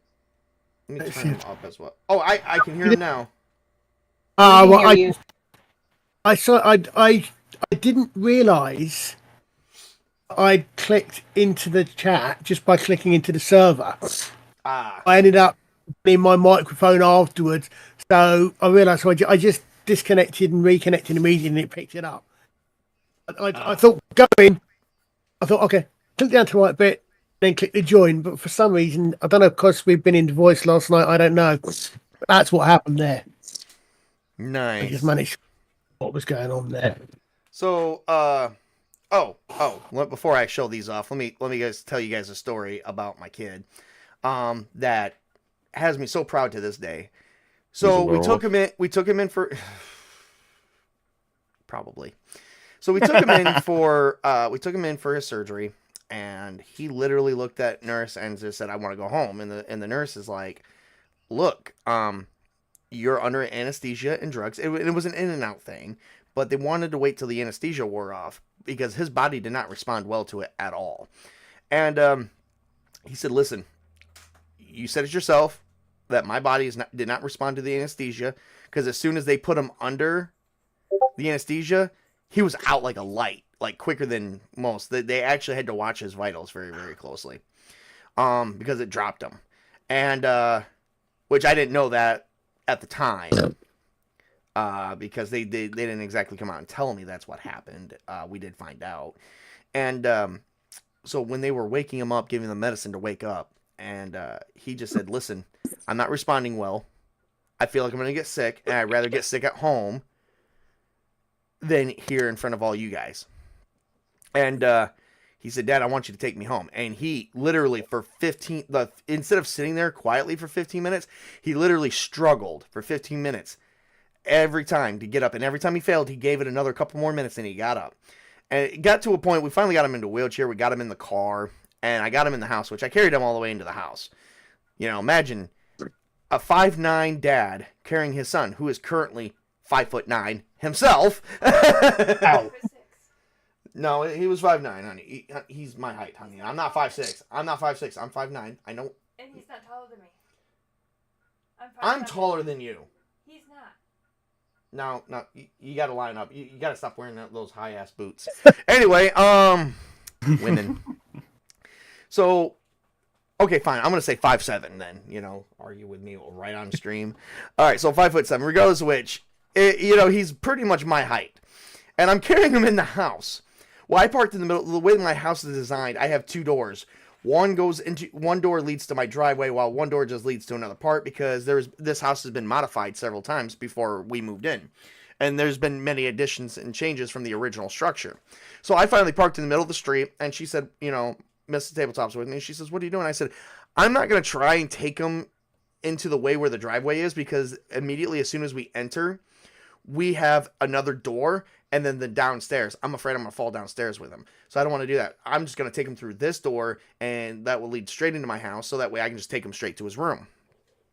He went straight to his room. He said, "Dad, give me a bucket," which I started choking up myself because he started dry heaving, and he threw up everywhere. We actually had to clean it out of the carpet. And he laid there all day. He tried to move around. So the next day he comes to me, and he says, "I feel a lot better today, Dad. That medicine's finally out of my system." And I'm sitting here thinking, like, my God, dude, can you just, like, sit down for like 5 minutes? You just had a surgery done where they had to use drills, saws, and all kinds of things and pull some things out of you. And it's like, you are not even resting. And he comes down with his cheek swollen completely up. Oh, jeez. And he's talking to me, and I'm just sitting here. Oh my God, like, what puts you down? Nothing. The kid's a fucking trooper. And he comes down to me and says, Dad, I would like to play tabletop gaming with you this weekend. And I'm just sitting here like, dude, let's wait till next weekend when you're all better. He's like, I'm better now. I'm just bored. So today, he wakes up and he comes down at noon and we play World of Darkness. And as I was mentioning earlier, I even put in a character to play with him a little bit, and it was kind of funny. I named both characters after men in the police academy. One is named after Hightower. The other one is named after Mahoney. So I just changed the names around because he also likes Beverly Hills Cops. So I made some changes to it, and so we're Hightower and Honey then. Yes. Yeah, it's Axel, Mahoney, and something Hightower. John Hightower. Yeah. Technically, Hightower's real name was Moses. So I loved that actor. He did such a good job with that character. Sorry he's not with us today. I bet you he would still be a good actor today. So anyway, we were investigating a series of strange happenings. So Axel Mahoney went to the police academy and transferred to a small city called Dearborn, which has only about 80,000 people, about average 60 to 80,000 people. And he's from a bigger city, much bigger city. And so this whole scene started off with us just talking in our car, similar to Shane and Rick from the first episode of The Walking Dead. But we're eating hamburgers and stuff like that, just like they were. And, John asked him, said, Mahoney, why'd you transfer to this place? And he's like, well, I was interested by the cases of missing children because at least one child to up to 12 children and years have disappeared. And this has been going on for 20 years. These children would disappear from the city, from the small city. And he said, all these cases are cold cases. Plus, he's dealing with 5 similar cases currently in present day. And, he said, after I'm done with this, I would really, he's like, I'd like to go review those cases. And 3 of the cases stood out to him because the children were both under the age, like children from the age of 2 and 11 went missing and are considered to be runaways because they couldn't find any evidence to pin on the parents for foul play. They couldn't find a murder weapon and they couldn't find any evidence for a body. They couldn't find nothing. It was like they just disappeared. And so parents reported them as a runaway. And so... How the hell can a 2-year-old be runaway? Exactly. Hold on. So he has 3 children. He has five children he's investigating. 1, 7, 1, 10, and then a 2, 3, and 4. He's like, why would any kid under the age of 5 just run away? Which was that, and he stated that to me, which was funny because I actually had that. I'm like, you can't see my screen, can you? And he's like, Dad, you have me on the opposite side of the screen. I don't have x-ray vision. I'm like, okay, because that was actually one of the notes I put in there is to somehow make them go towards this question of, go through these series of questions and think like a real police officer would, or think with common sense. And he already thought about it. Like, he just rattled them off, and I'm like, damn. So then we do a little bit of role playing. Mind you, this is only one small chapter of this entire session. This is only like one small part, and it blew up into something else, which I kind of liked because that's what you're supposed to do in games like this. And so anyway, in the end, he ended up getting a girl named Amanda Graham, came and checked up on her, or didn't come check up on her, came and requested him. Not him specifically, just she needed to file a missing persons report. So she's sitting there talking about her son, whose name is Alex, or Alexander, and that he went missing September 6th. This is taking place in the month of September. All the other cases are between February and August.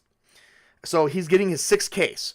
and they wanted him to file the missing persons report. So he begins filing it, and a picture of the child got brought up, and she handed him a picture, and he saw the boy just staring at his mother, and said, and he's like, wait a minute, I thought this was a missing persons report. Your son's right there. And then we got into the part, well, that's not my son. I don't know who that is, but that's not my son. And she was heavily convinced. She was heavily convinced that that's not her son. And he did. I think I know where we're going if I hadn't just clicked on the Discord bit where you showed this. Which game you're in now? Yep. So he calls a doctor, Dr. Thompson of the Dearborn General Hospital, and said, can you do me a favor? And he convinces the doctor to do it. He actually ended up getting 6.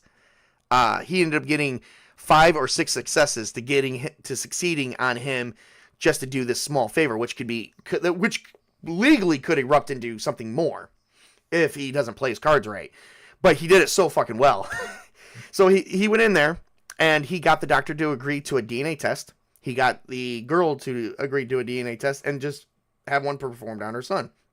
And then he got the doctor, he started brainstorming with the doctor because he did not want the mother to be left alone with the boy. Because she was pale, she looked like she hasn't eaten. The doctor and him was able to do some things. Meanwhile, John Hightower is, of course, he gave him the keys to the cruiser, allowed him to investigate this himself. He's currently at his office doing God knows what. And so a rookie of the police department was getting involved in this and was like, okay, can we just maybe throw some things in? I don't think the child is safe with her. And he truly believed that. And so they admitted the mother. It's not a child, though. It's a fetch. Yeah. It was without any evidence of supporting anything that they're trying to find evidence. So he convinced the doctor to make up some excuse why they had to admit her into the hospital and the boy. So, which he could lose his job over because there was no evidence of anything other than she did look like she was sick. So it turns out she's also a single mother. She has no one who could take the boy. So to keep the boy safe, he went to the children's ward while she went to the adult part of the hospital, and they're keeping them separated, until the DNA test comes back. So then he goes back to the office, and we did anyone ever seen The Last Action Hero? No. Yes. Okay, with Arnold Schwarzenegger back in 1994. It even had like the Reaper. Also had Ian McKellen in it. Ian McKellen played the Grim Reaper. Awesome movie. So if anyone has not seen that, you guys got to see that. It's awesome. So Last Action Hero, we had one of those moments where all you heard was Slater, but the only funny thing is, every time that guy screamed, his windows broke. Nice. They would crack and broke. So we had this moment where Mahoney shows back up, and the captain calls both Hightower and Mahoney in, and the captain sells Hightower out big time to Mahoney. He said, he looked at Hightower and said, I knew you were going to fuck up again. You're one step away from suspension, if not fired, if not being, completely terminated and arrested for this. And Mahoney's like, wait, why are you mad at him? And he reveals that Hightower got deep into a case similar to what Mahoney was getting into. And he started calling Hightower names and whatnot. So I had to eventually roll my resolve and my composure to see if he's going to be emotionally bothered by this. Freaking Hightower's a goddamn sociopath.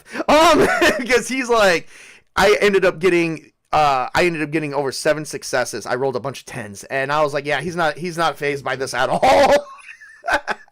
He's just he lights up a cigar in the middle of the police station in 2024. He has no care in the world because Hightower pulls Mahoney into the bathroom. He makes sure no one's in there. They lock the door, and Hightower says, can I trust you with something? And he's revealing that he too got deep in those cases because he finds it funny that any year it was a random number of kids, but it was at least 1, maybe 2, up to 12 a year, and separate months went missing. And it would never be more than 1 kid a month. So either 12 kids went missing, or 1 kid went missing, or 5 kids went missing, but all in different months. And there was no rhyme or reason for it. So And then I said, "Oh my God, we've actually been playing for about almost an hour, if not a little over an hour, and that was only the first part out of the adventure. We actually had like developed scenes and whatnot. I had to share that with you guys. Yeah. So, meanwhile, I'd like to also share this with you guys: The World of Toking, which also was given to me for my birthday by Mrs. Tabletop. You guys probably can't see it real well because it's not focused. Glorious. Yeah, it is. Focused. It's focused on your end? Yeah. It looks it's good blurry enough. shit. Okay. So it is a little blurry, but it's good enough to where you so can we like have see things. the Dictionary of Toking, the Atlas of Toking, the Battles of Toking, the Heroes of Toking, the Hobbits of Toking, the Ring Legends of Toking. I didn't notice what that one said until just now. And then the Dark Powers of Toking. And I was actually showing one of these off to Ironcaster because Ironcaster said, "Hey, can I see one of those?" Because it was funny. He sent me a copy of what he was looking at, and it was these exact books. And yeah, these books are amazing, and the font is actually kind of nice and whatnot. So I mean, I always say if you want to make a certain part up of like a certain adventure up in the world, but you don't know what you go for because the material you have is not good enough. Because like for a while when it came to Tolkien and Middle Earth, I don't even think that's all we have. We also have the Undying Lands. Yeah. Which is what you don't mostly get out of the other books and stuff. And that's stuff that's brought up in the Silmarillion. Yes. Mm-hmm. Yes. So definitely Where the full the beautiful Anor. illustrations. This book is indispensable guide to the rich mythical world of Middle Earth and the Undying Lands. Arranging in a handy A to Z format, this book explores and explains the creatures, planes,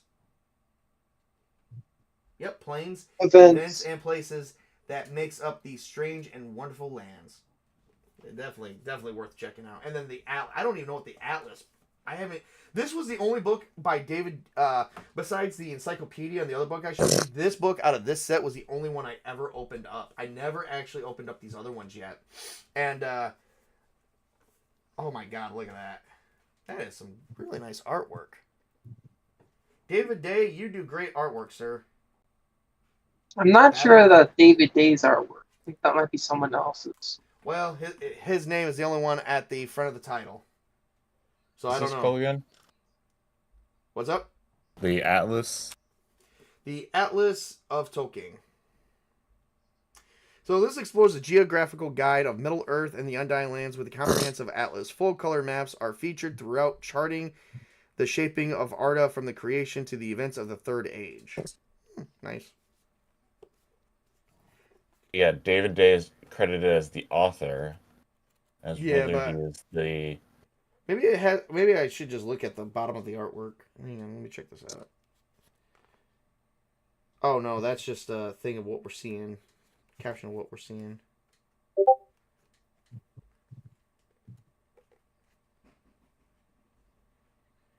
Saruman the White was the first leader of the Ishtari.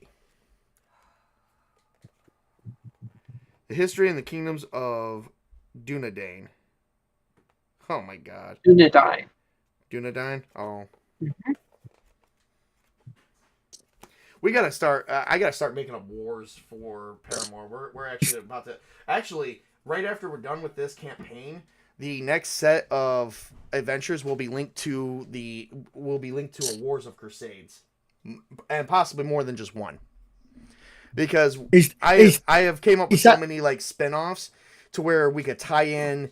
Like the clerics of Gruga and some of the evil gods are actually currently trying to plan a crusade with their god as their banner. That's a high level cleric ability. You can call like a holy crusade. Oh, I know. Well, you may not come in contact with the high level cleric, just like you may not come in contact with the king, who has the ability to do that as well. So, but the point is there will be stuff linked to that will actually probably hurt Aberdeen and the economy and everything as a whole, given with how everything is. Plus, I do look into a few other things on that one. Let's see. So I'd really like there to be a hellish invasion, or like a portal to hell opens up, and then there has to be a permanent paladin and holy church of, I don't know, several gods maybe, Well, yeah. keeping watch Blocking over the the gap. portal to hell.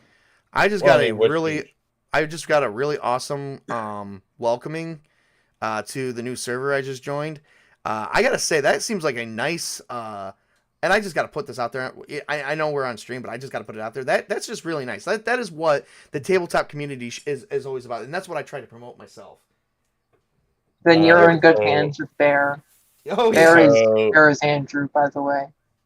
So if what I found here is correct, I don't know how true it is, but hey, the illustrations is credited to a man named Ian Miller. I would believe that.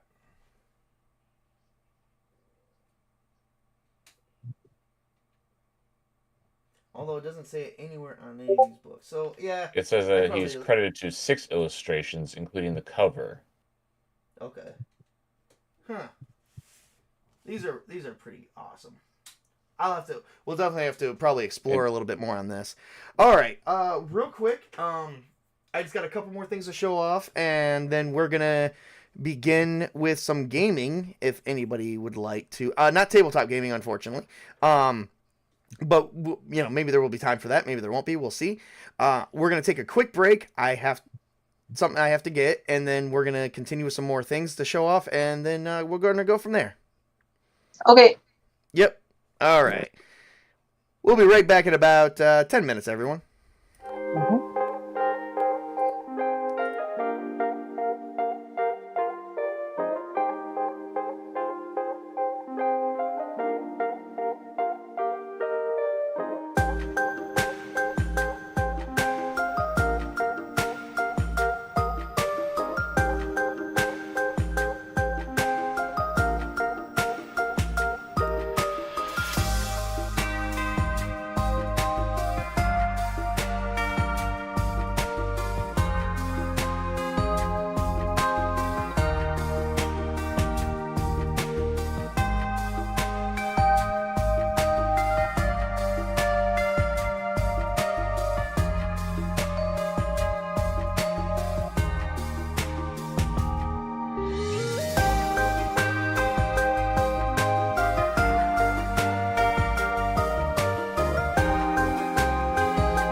All right, we're going to go back in. Here we go.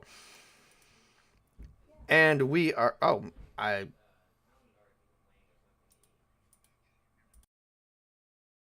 No, he did.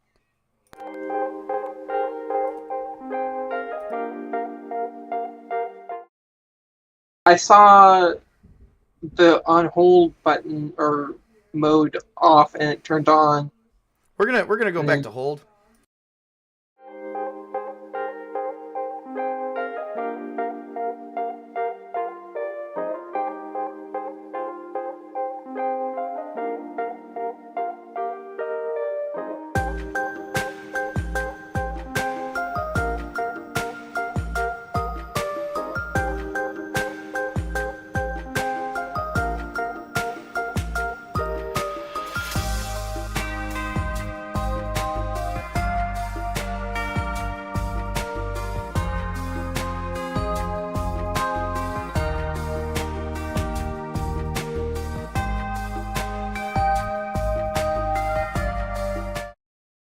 I think I actually saw the series first, and then got into the books. So the books, I got the the books first, and then the series. Yeah, so I got the books first. The series sucked. Anyway, we are back. So it turns out what I thought happened did not happen. So we've been on hold. We were on hold that whole time. So Okay. I have no idea what I thought happened. I thought everyone could hear us, which was funny. I mean, it's not like we were talking about anything too serious or anything like that anyway. So I thought that happened, but it turns out it didn't happen. So I'm like, well, what the hell? I just don't know why I thought I did. Maybe I just turned something off first and didn't think I did.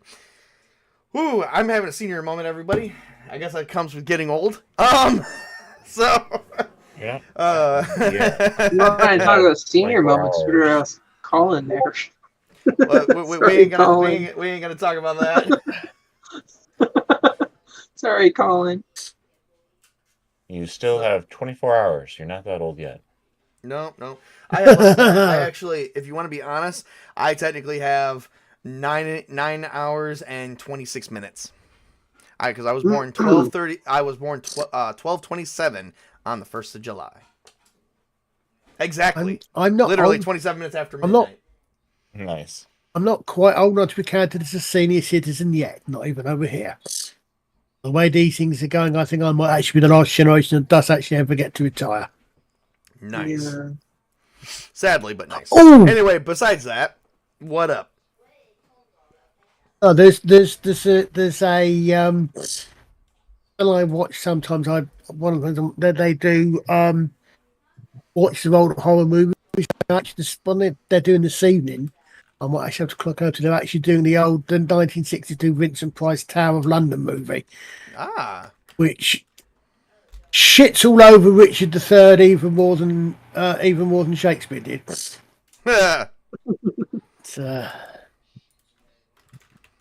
All right. So, give me 1 second. We're gonna move on to the next thing. I mean, everybody. Shakespeare got a lot of stuff wrong with the Wars of the Roses as well. Well, the thing is, what you have to remember with Shakespeare is that when it comes to anything after yeah, when it comes to anything he's writing in the Wars of the Roses, Cousins War, he's actually writing propaganda because his patron and his monarch are Tudors. Mm-hmm. So he can't actually. He kind of has to say, well, look, the Tudors were right. Henry Tudor was right. Henry Tudor was the rightful king, and all the rest of it.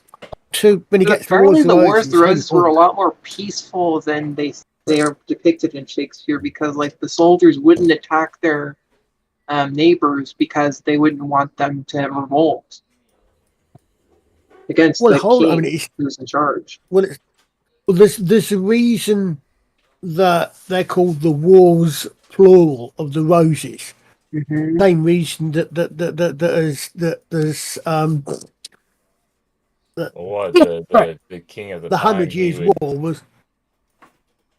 I mean, at the time, the king of the time would go a little mad, and so his French wife would kind of rule in his place which would then result in a duke, the duke of what was it, York? The Duke of York? Yeah, the Duke of York. He was the one who the Yorkist versus the one. Time you're getting there, you're talking. Warwick was the kingmaker, and he swapped sides a couple of times. But you start off with Henry VI, the first one. He goes nuts because his grandfather was. You're getting into my areas here, so button switching is quite possibly going to happen. Basically, his dad, his granddad was the nutty king. Was king of France when a wee bit nutsish. One that Henry beat at Agincourt. Henry marries the Princess of France, settlements, all the rest of that stuff. Henry V then goes and dies of dysentery quite young. Well, Henry VI, when he grows up, is not all there. He literally fades in and goes out, which is why at one point Edward the Fourth. Henry IV. Edward IV takes over. Yes. Edward takes over. And then Henry comes back and regains his own, kicks Edward out, and Edward goes, and then Edward comes back and it swaps between York and Lancaster. Yeah. Interestingly, though, York wasn't in the House of York, and Lancaster wasn't in the House of Lancaster. They were both the other way when it comes to actual. Which sides they were on? They're basically both cadet houses of the House of Plantagenet. They are both, yes, because they're descended from different. I remember right. They're descended from different sons of Edward III, my king, my period, Edward III, Crescent, because I think they did John of Gaunt or Richard II, because the Black Prince never becomes king. The Black Prince dies before his dad, and I think that's 100-Year War. Yeah, that's where the split is. As you said, that's why it's sometimes called. I'm going to need you to roll. I'm going to need you to roll your education with history, please. Oh, I'm sorry. We're not playing a game here. We were getting. Yeah, you roll library use to make sure that all. Excuse me a second.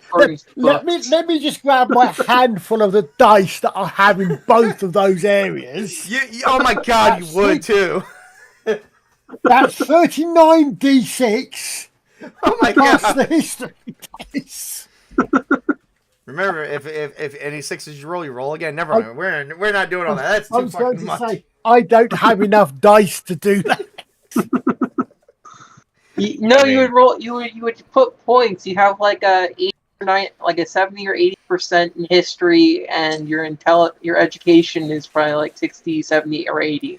Yeah, I was about to say you're thinking Star Wars. Wasn't Richard III basically like a bastard son of let's see here, was it and just like that we're back in the campaign, Richard, everybody. We're on history now. This is a history podcast now. Bullshit. You guys, you guys obviously never caught any of the streams that I used to do on FFSI with Alex. He at one point we did a stream together, but at one point he actually had a thing that came up and said 20 minutes of history with Archie Collin. Because anything like that is like it was. I mean, it was a running joke, but anything people said in chat was likely to push me onto history. Guess what? Guess what? I'm now gonna make a video that says that, and it's gonna have some witty music. That's what did. Like I said, I jokingly say it, but there is, psychologically speaking, if not physically, there's a little button at the back of my neck. You know when you have dolls nurse that want to speak or silent? That one of mine is lecture mode on or off. And it's very sensitive being touched on by anything that mentions the word history. Yes, it's very sensitive. Don't touch it or he'll come. Gotta be careful, guys. Well, come and talk about history to you. Or Come as action, in more like. C-U-M. This is an American pie. Yes, and I will be talking history at you at the same time. Trust me, I can do both. You know, we got to get some women together and some guys together. Maybe make a porno that says, documentary of history exposed. Oh, geez. No, history gone wild. Historian's gone wild. Yeah. There you go. All right, let's continue. I got one more thing I'm going to show off here before we jump into something major. And I definitely want to show this off. I unfortunately will not be showing these off on camera because I loved how they turned out. I looked at the picture and I said, ew, that's the picture I showed people. And then I looked at the books and I looked at the picture again. And then I looked at the books and I looked at the picture again. And whatever the hell my camera picked up, my eyes cannot pick up. So it's like, and even with my glasses on, I even went as far as shining a flashlight on there, which is brighter than my fucking camera. And I still can't. I don't know what it is.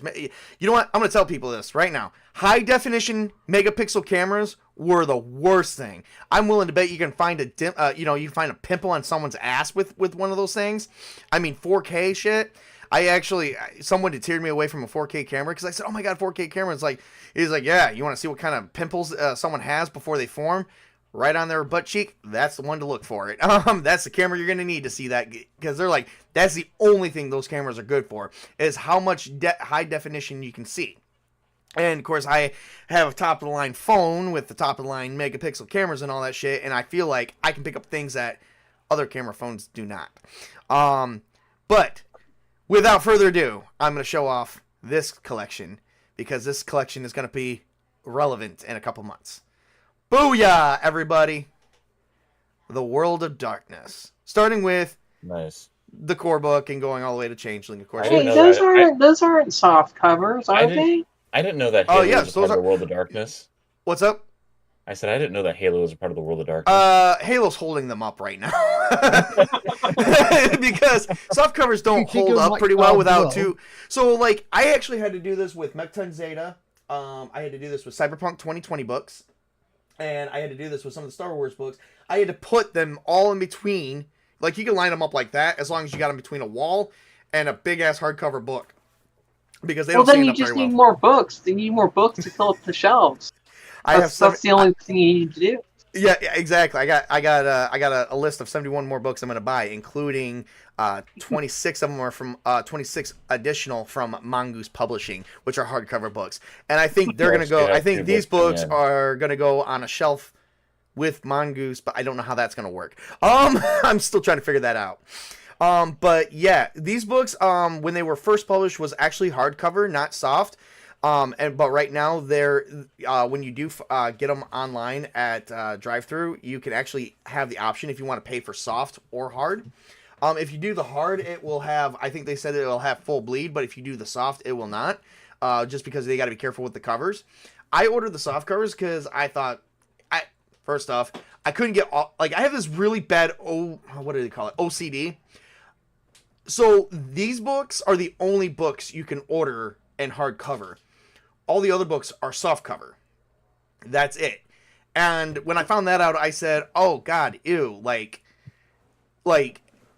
all the so the main books are going to be your hardcover, except I don't think Vampire Requiem is offered in hardcover. I think that was one of the ones that stood out to me, and I was like, oh ew, like I'm going to have these books that have no rhyme or reason why they have a mix of hard and soft covers. And all the supplements and adventures are soft covers. So I was like, you know what, I'll just buy all soft covers and get them to hold each other up. So Witch King, I already have it planned. I got more books. There's a wish list. So, Colin, you nerd, always head into some old books filled with unspeakable horrors beyond comprehension. I know, right? Whose idea was it to cast a spell? So apparently it's been announced that the final season of Stranger Things was basically like writing 8 movies, according to one of the writers. Yeah, I'm good with that. I mean, I'm not... See, the reason why I'm diving more into tabletop gaming and video games is because there is nothing that new style TV... And I'm going to say this right now. I was not happy. Like, okay, I wasn't, like, hating on Fallout, the TV show. I just wasn't 100% happy with it. So You were indifferent? Yeah. I was like, I'm just going to stick with the games, and the TV show never happened. I liked the TV show. It wasn't great or anything, but it was pretty fun for a Fallout adaptation. It was. That's where it was kind of coming from. I guess I was just hoping for a bit more. If we were. That's the problem. You're not going to get The Last of Us all the time. I did not like that TV show. I actually quit watching that because I thought that was The Last of Us. Yeah, I thought that was getting kind of stupid. I didn't watch. Are we talking about the same thing? I think Fallout, the Fallout The one TV based on the show, video game? Yeah. Which one What are you was talking what about? did you not like about it? There was a couple episodes. It was just they had an hour and a half episodes, I think, if I remember correctly, like because they were able to go straight to streaming with it.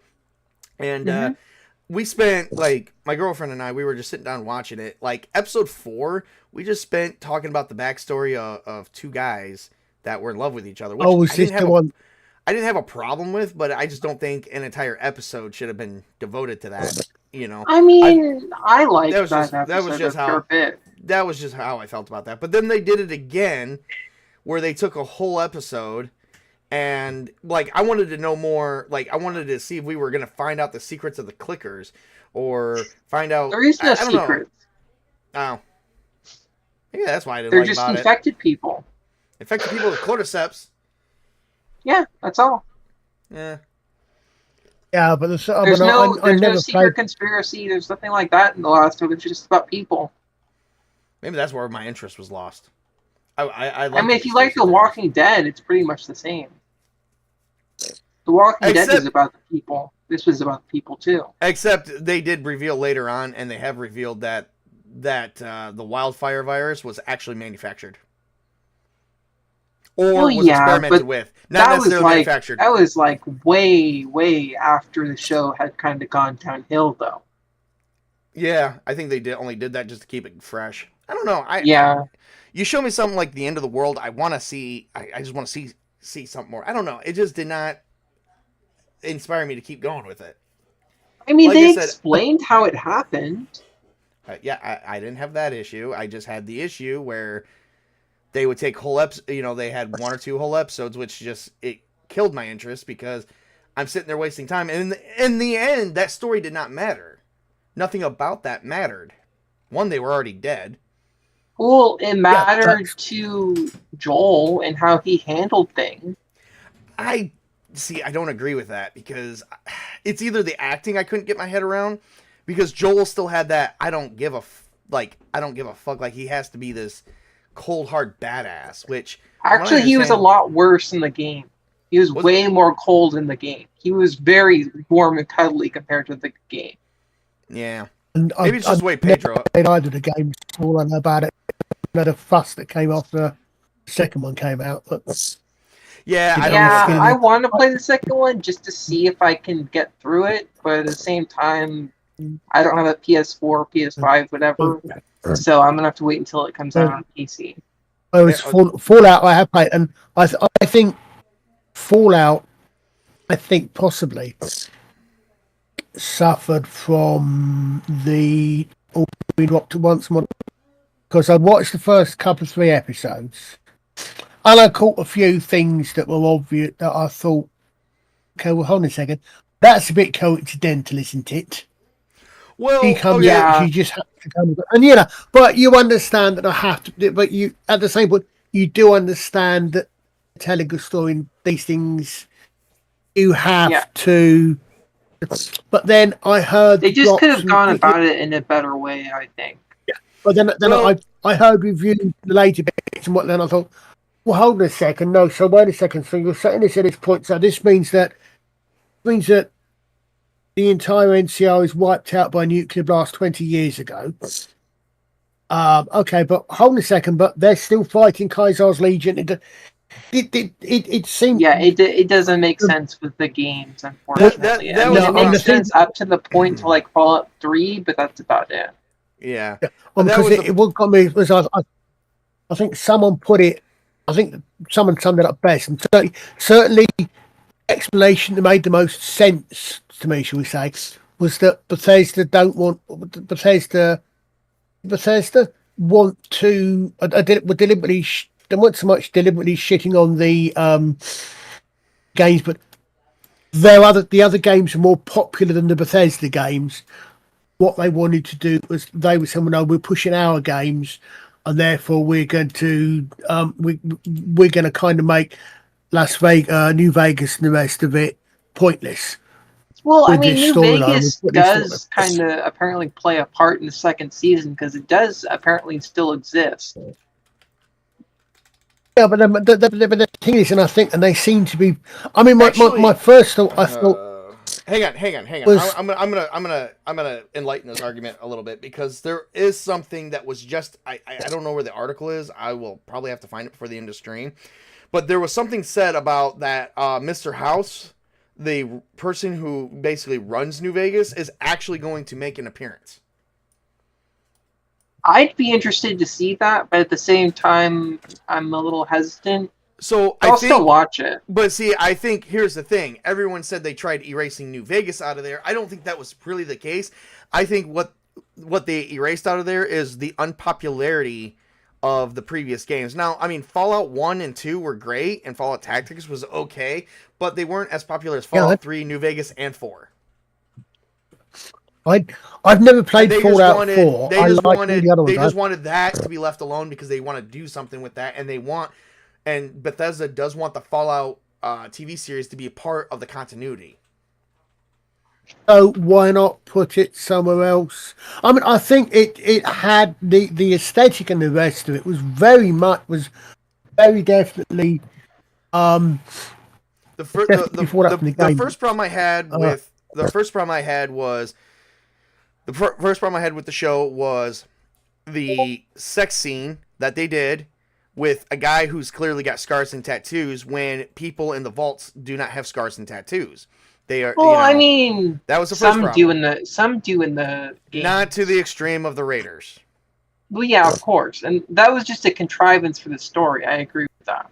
Yeah. Another problem I had is we never explained why the ghouls what medicine are the ghouls taking because is it medicine? Is it a drug that they have to keep their brains from melting? Because that's not possible in any of the games and never was part of it. So that's something that was never explained and still not explained in the first season. So hopefully that's something we'll see in the second season. We see these ghouls go crazy until they take jet and then they come back to reality. We've never seen that. It's always been known that if a ghoul reaches a certain age, they eventually go feral. Period. So that was another problem. Did anybody actually die in the nuclear war? Because from what I hear, most of the people in this thing 200 years after the bombs fell were actually from before the bombs fell. Okay, so the trope that they went off of for the tri-vaults is that there was 3 vaults that were said to be together because they're going to experiment something with a hierarchy, and then that's when they incorporated the whole cryogenic stasis that they did from Fallout 4. So that's where Fallout 4 comes in at. If you're asking about if the tribals were like from before the war, then yes, because there wasn't just vaults that protect people; there were caves and caverns and stuff like that, people hidden as well. I was saying. I mean, as I say, not having played Fallout 4, I don't know about. You play a character. You play a character from the pre-war.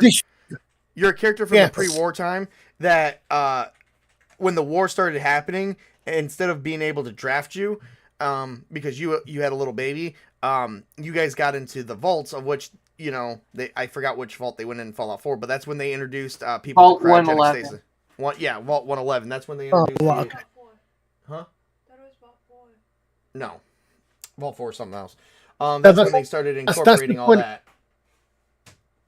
That's the point at which it becomes Fallout Umbrella Corporation, does it? When they've got all the executives on ice, like they've got in the end of the Resident Evil movies. Well, yeah, but at the same time, Vault Tech in Fallout has always been the villain.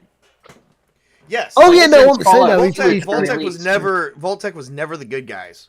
Their whole thing was their whole thing was you guys heard what I disliked about the show. Here's what I did like about the show. I just hated that one of the main characters' actual loved ones was involved, and they fucking knew that in the end, because people were wondering who said there's going to be a war. Well, Vault-Tec is when they said, well, we're going to make the war happen, which was never actually explained in the games, but then when they did it in the show, I'm like, that makes sense, because they're making all of these like safe zones for people to hunker down and would be able to survive hundreds of years in. I just don't think it makes sense for all of the corporations in that time to be gunning to make it happen. I thought it was only Vault-Tec that was. Well, yeah, but like remember there was the meeting with all the executives from across the companies in North America. Oh yeah, I remember that. They're actually in the other corporations. They all were in on that, which basically was showing. Yeah, I don't agree with that, but I did like the idea. Some of them could have been, but not all of them. Yeah, exactly. Like Robert House, he probably was, and House Robco was probably involved, but like not all of them. I think you suddenly brought in these characters from the book. They're in the other game. Well, hold on a second. Wait a second. What? Sorry.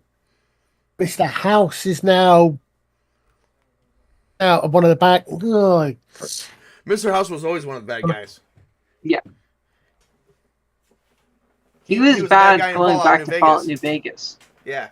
He was. Yeah, I know.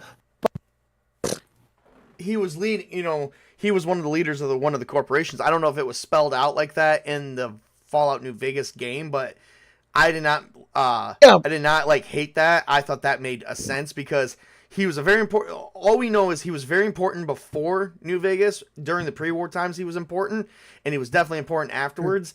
And New Vegas, he is in his life support machine because he too entered cryogenic stasis and then was thawed out at some point. Yeah. But, I mean, he was in cryogenic stasis per se. He was basically in a life support system that made him age that entire time.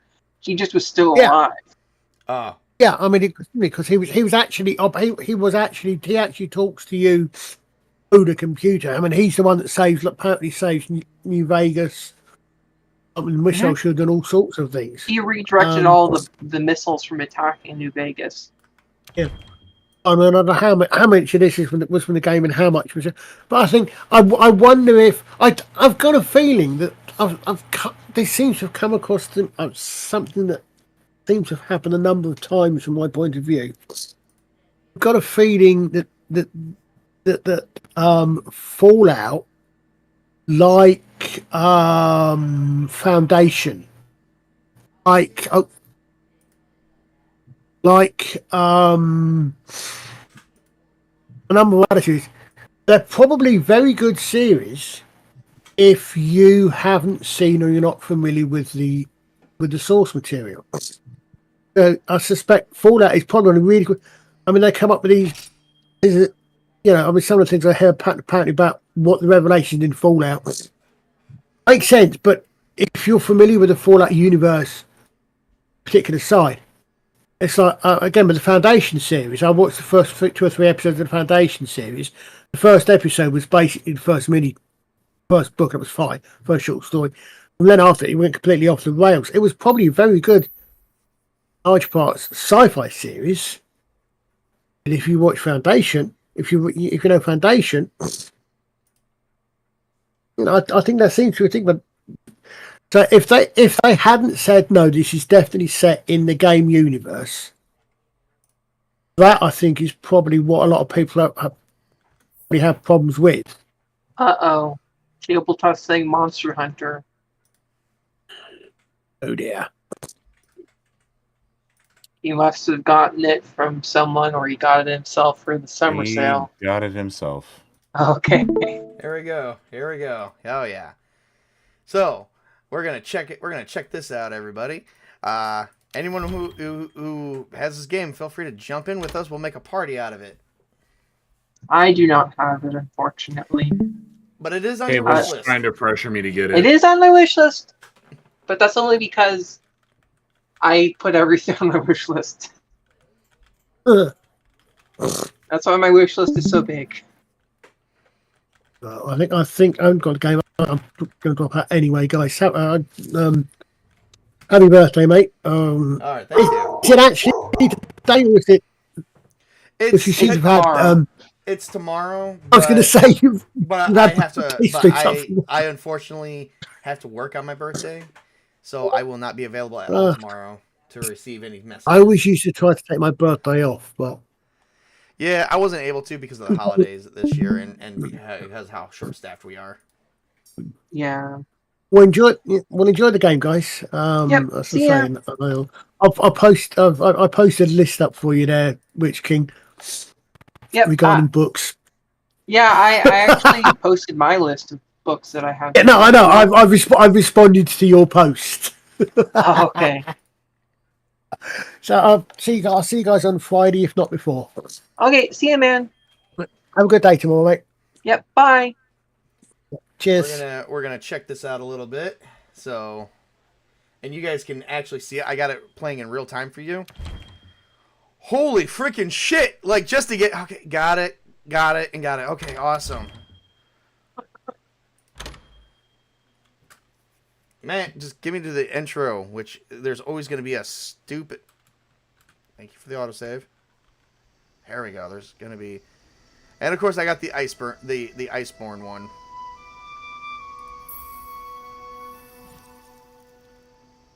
You know, there's people out right now that's actually working on... Oh, God. Okay. Close the update. Yes. I don't care about the update notice. All right.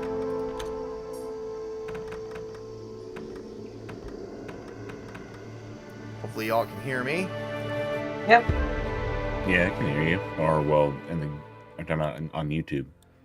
Right. I'm talking on YouTube because you remember how...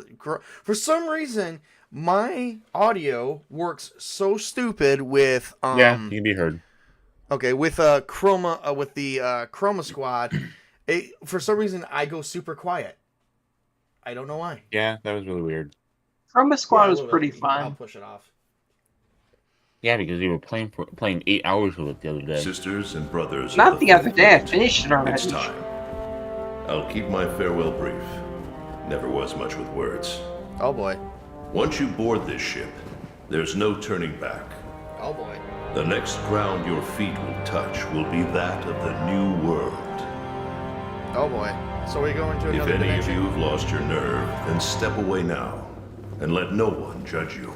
Oh boy. Very well. Then sail safe and strong, and may the Sapphire Star light your way. Go now, and may the light of Theron light your way.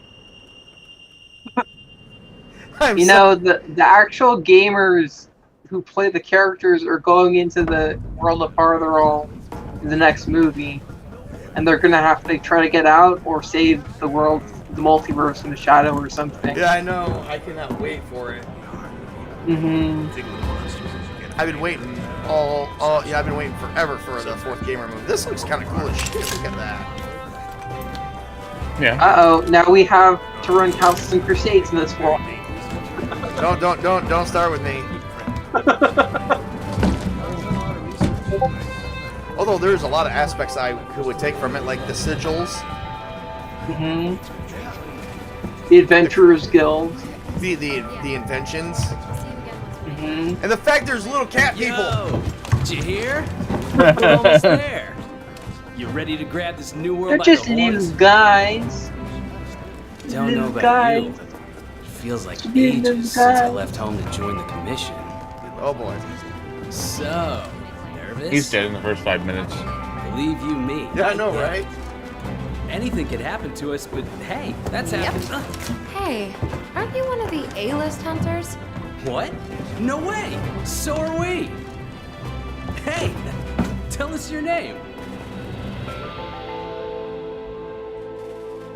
So you create your profile now, I guess? Okay, female or male? Male, as always.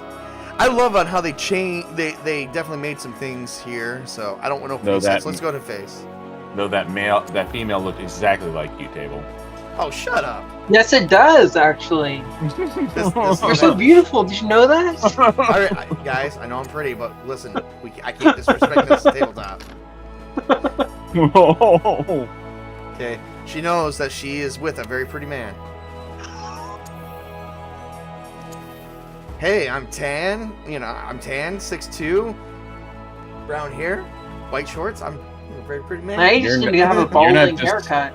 You're not just tan, you're leather. And you just need to give yourself a balding pate, so that's what your character has too, and then it's you. Now you're as white as a ghost. Well, I am a ginger. Technically, I am very pale. Yes. He has no soul. Yeah. Not sure. Maybe I want to go with long hair. There's like 5 other pages, so check to see what those are. Yep. Ha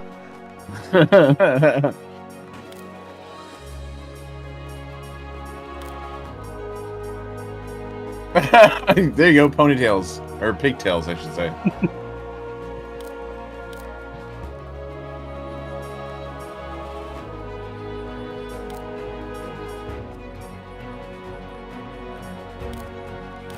It looks like they each have, some of them have some other variants. Yeah, you can change the color of them as well. Yeah, some's got some variants. Let me see. Let me go back. Let's see here.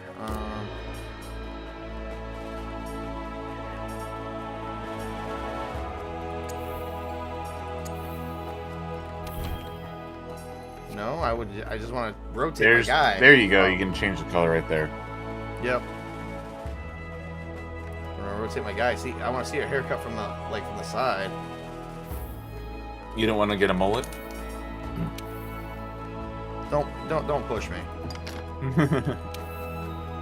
Don't break your heart. Your achy break your heart. Please, I ain't got a heart. You know, in No, Terminator's future, there's probably people with mullets still. Because the world ended in 1997.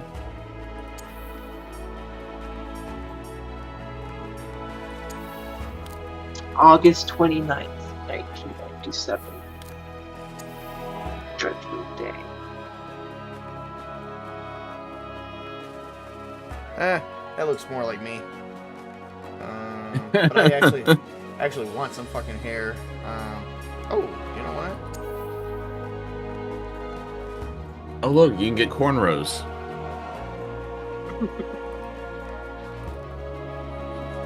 Aren't you gonna change the other color? Yeah, I'm getting there, Chris. Come on, man. Okay, so I got hue, brightness, and saturation. Good thing I actually have a website page saved of exactly how to mess with the color platelet. It's like, why do you have that? Yeah. What did I call it? Platelet? Platelet, yeah. Oh, yeah, well. What can I say? A company loves misery. You know, Company loves misery? Don't even get there. It's misery loves company, man. Someone's about to be fuck it here in a minute.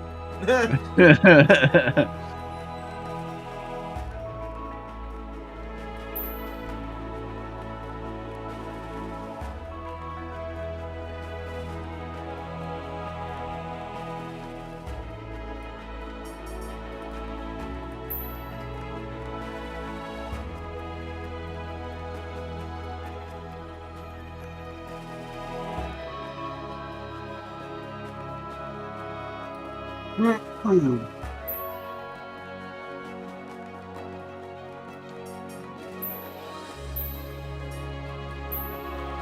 there we go. Like red, crimson, basically. Yeah, I'm trying to go. Oh, now it's like spicy Cheeto red. Yeah, I don't like that. You definitely like a coppery red. Like a dark copper colored red. Oh, here we go. Okay, so. Oh, okay. Maybe it's. Okay, so let's try.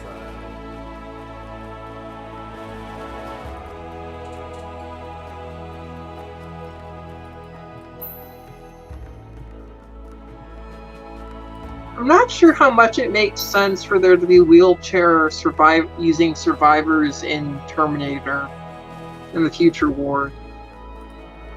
I mean, I suppose it's kind of badass to imagine a wheelchair using survivor, but at the same time, how are they going to get around disease as other survivors when much of the world is in ruins and rubble is everywhere, and bodies and corpses and skeletons and I was, that was one of my questions.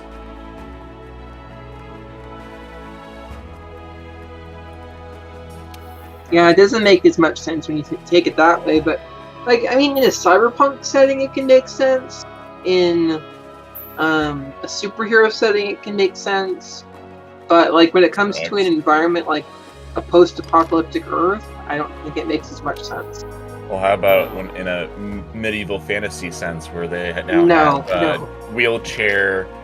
They would have like magic that can cure that. That's I know, but this is the debate. Unless it's some kind of curse from a god, but then it's like, sorry, we can't take you along. You're a hindrance to the team. Yeah, you're gonna die now. Goodbye. But I mean, somehow, I think D&D is actually implementing that. I think I saw someplace that D&D is actually implementing some. Well, a lot of games are implementing it, as you can see with the picture I shared of my Terminator books. There's a wheelchair using survivor on the front. It just doesn't make any sense. Mm-hmm. I mean, if it's a hover wheelchair, maybe, but you can't make it too powerful if it doesn't work. Like the combat wheelchair that person made. It's like it has immunity to all kinds of things, resistance to all kinds of things. It can hover, can fly, can come on. It can't have everything. Even in a sci-fi or cyberpunk setting, it kind of really doesn't make sense to, unless you're like of a poor class or something like that where you can't purchase the means. There's ways to better your situation if you're. Well, yeah. Although a world where it would make sense, although not necessarily for like adventurers, but like in World of Darkness, you could easily have like the librarian who knows all about the supernatural and the occult, and she's in a wheelchair, and she helps out the mortal adventurers. But I mean, like, there's ways to fix it. Is that you have like implants, or you have. I was talking about World of Darkness type stuff, not cyberpunk anymore. Sorry, I switched things really quickly. My bad. You're throwing me off, man. Sorry, it's my ADHD. Definitely table the previous page, the Pinocchio nose. Fuck no! Insane with that. No, my lips are okay. A red and a green eye? Yep. Hey, I'm in a different world. I might as well just. Why not give him golden eyes? That sounds cooler to me, anyway. Or lavender colored eyes. That's cool too. That only really makes sense if you're an elf or something.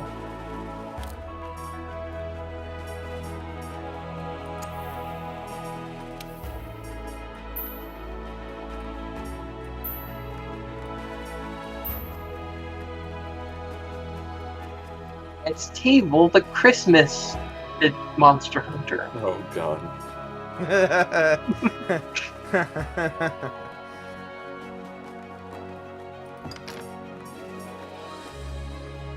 I just liked the fact of how they had the eyes. Like, you can make them different for everyone. No, it's because there's people who have, like, I forget the name of the disease, but it basically makes your eyes one different colors. David Bowie had it. Wasn't that just that? Red eyes are becoming more and more. Oh God! Look, I'm the freaking bad guy from like freaking the first Dungeons and Dragons movie ever made. But he didn't have a beard.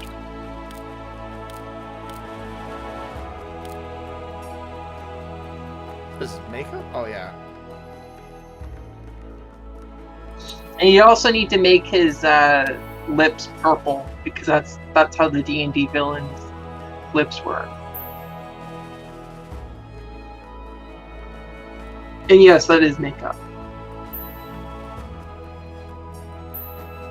Doesn't look like makeup. It looks that what he's got on right now looks almost kind of like Face paint. cybernetics. It's fucking war paint.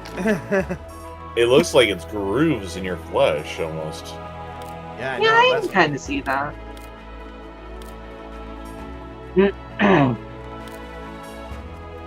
Oh.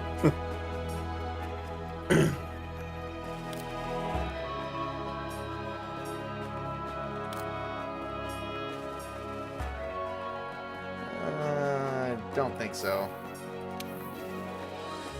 I don't think so either. Expressions.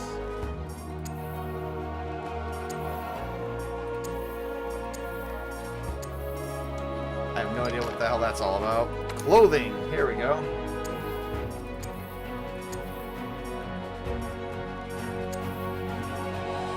Change color.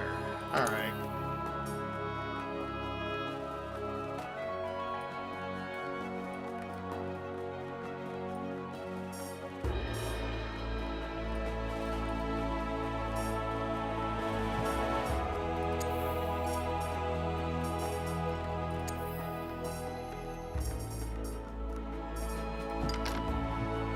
Also, People to be fair, Chris, I probably didn't spend 8 hours playing Chroma Squadron. I did have it on for 8 hours, though, probably. And I'm just going off of what Table said that he saw you doing. Did you see me playing it for 8 hours? Did you see me? No, just it the game on. And in all fairness, it said you were in game for 8 hours on Steam. Well, yeah, it was probably just Table. on, and I played it a lot, but I probably wasn't around the whole time. Table has cameras secretly hidden in your house. I wouldn't listen to that at all. Well, he does keep you in a basement, so he has to. Up there. I live in the attic. Oh, you moved to the attic now? Yeah. That's good. You're moving on up. Yeah. Tabletop Junkie. It's not okay? No, I'm thinking, because all my clothes are red. Damn it. There we go. That might not be allowed. Oh, jeez. I'm sorry. We're gonna... Well, you should have just gone with the Crimson... Oh my god, I get a the cat! Crimson Junkie. Yeah. You called yourself the Crimson Junkie. I'm still kind of happy that I got a cat. You're Palico.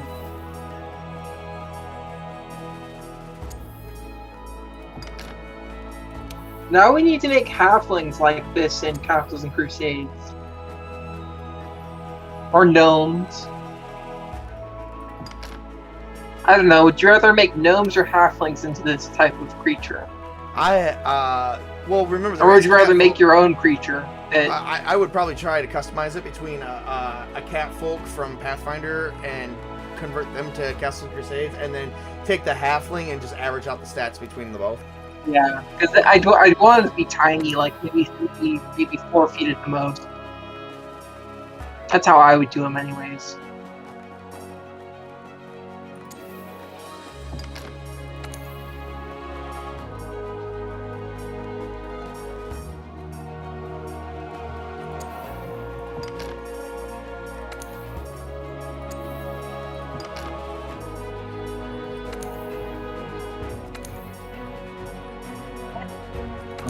want a pattern. You want a red cat? No, I want a black and white cat, also known as the witch's cat, because I have like cats. I thought the witch's cat was black cat.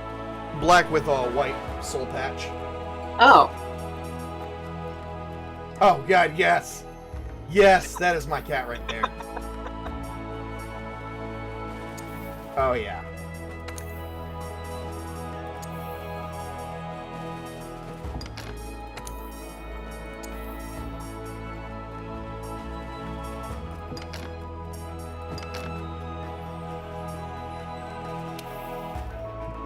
Make the floppy ears that are going down.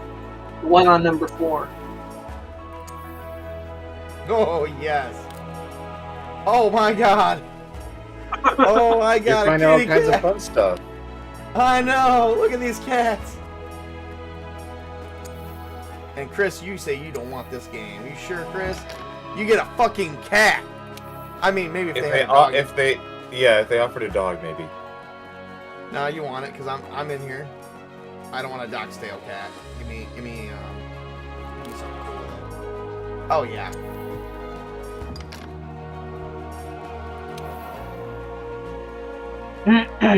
Oh no, it's gonna have to be red just like me.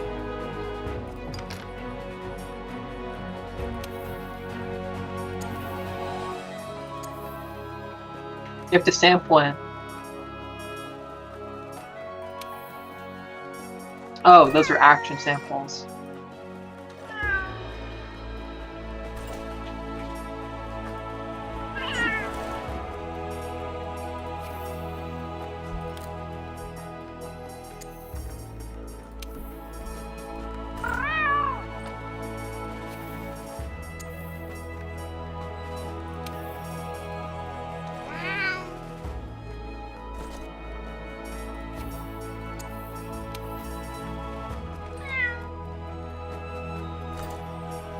You get a really low register. Or not.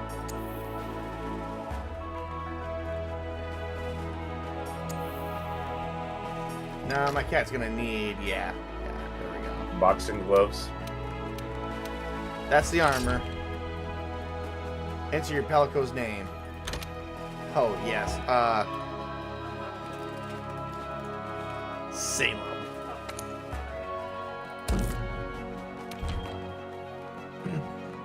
Yeah. Come on, Chris. You know you want it. Between you and Tails, ugh. So, how about a toast? Yeah, those are some untrustworthy eyes. Oh, yeah. To the A-list and the commission. Cheers!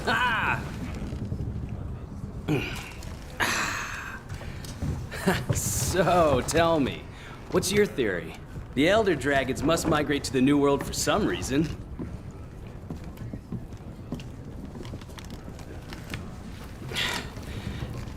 After running the research commission for 40-odd years, the Guild's itching for an answer. They say the Fifth Fleet's got the best shot at cracking this case, and I agree! Keep it down. Hey, speaking of, A-listers usually operate in teams of 2. Have you sat down with your partner yet?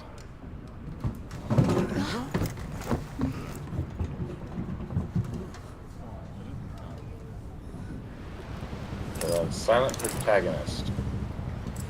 I like how in Baldur's Gate 3, Listen to the that. protagonist is silent until it really Rough out matters, there. and then Waves he or are she picking up. talks That's gotta mean landfall. with their own voice actor. You're on the A-list, right? Huh. Meowdy-do. I'm not psychic, but I do have pretty good ears. Ah, put her there. I happen to be an A-lister myself. Oh, whoa! You're all gonna Uh-oh. Stereotypical branding on the new world.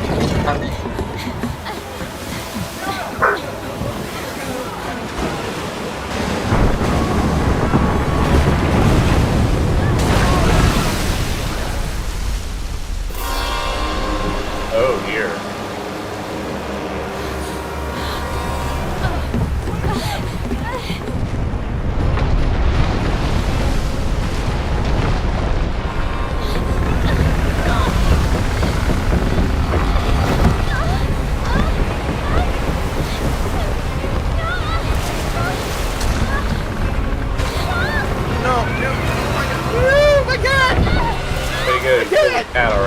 I gotta go.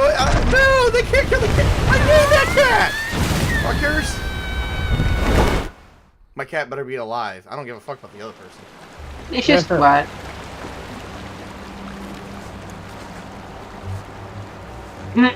Dealing with a wet cat.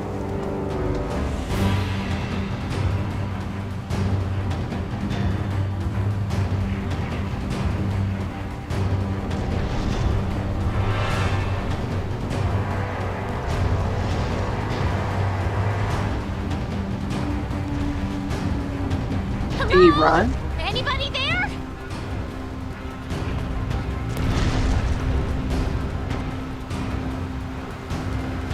Let me guess, this entire volcanic thing is a creature. That's what I'm trying to figure out. Or caused by a creature. Holy shit, I can wall climb, motherfuckers. Oh, there we go. Hey, it's you! Look what happened to the ship. Oh, duh. Yes, it's stuck. We have to do something.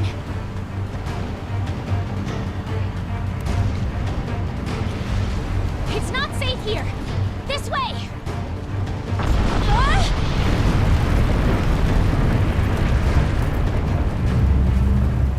Run! I love how the ships are made out of bones and creatures.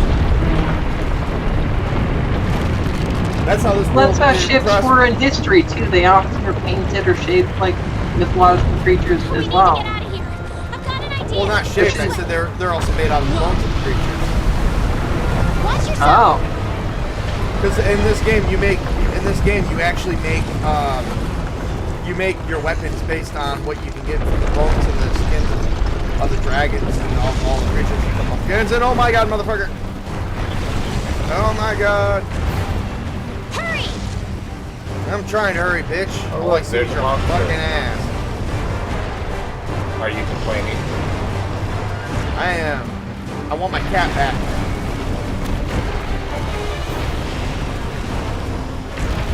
I don't. Oh, yeah, for that. Oh, wow. Violence. Ugh. I didn't think my first encounter would be filled with so much packing. Shoo! Shoo! No. The ground's moving again.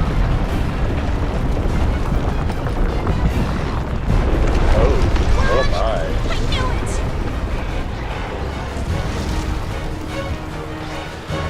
Time to hitch a ride and get off this thing. Come on. Let's go. Get a good running start, then jump. Oh my god! Oh, there we go. Oh, yeah. Leave her, leave her, leave her. God damn it.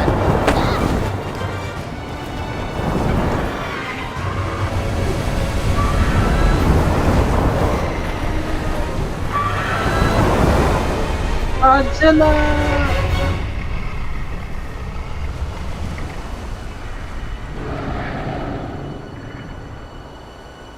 Oh. Wow. Where's my cat? The new world. Okay.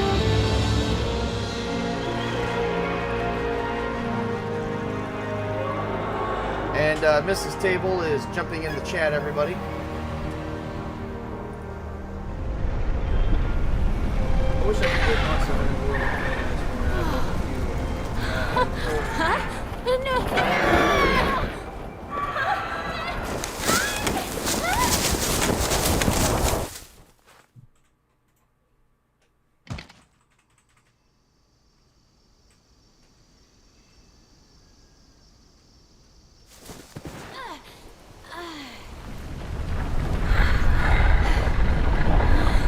And she's patting her ass. Well, it surely got bright out pretty quickly. What's this? Somebody must have set up this camp.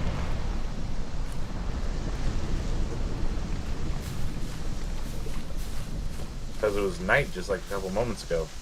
I found this in the tent. It has a map in it. Well, part of one at least.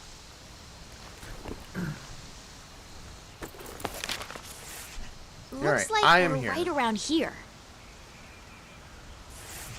The Research Commission's base of operations is here. This is where our ship was supposed to dock. For now, I think it would be best if we make our way to base. The map should help us find our way.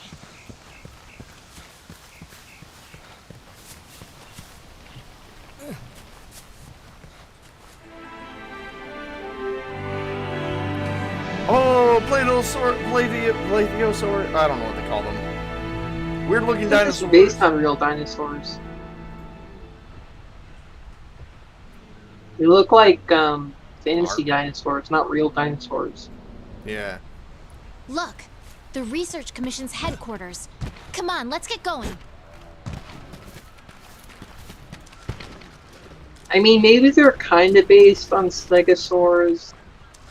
Some other stuff. Looks like a combination of. I want to pet one. To get to HQ, we need to. Yes, a little bit of stegosaurus plus also. The duck-billed ones. Yeah. I forget what hadrosaurs, I think. These Aptonoths seem every bit as docile as the ones back home. I had the scout flies memorize my scent earlier. Hadrosaur. If you lose sight of me, just follow the scout flies, and they'll lead you right to me. Get out of my way, you stupid vines.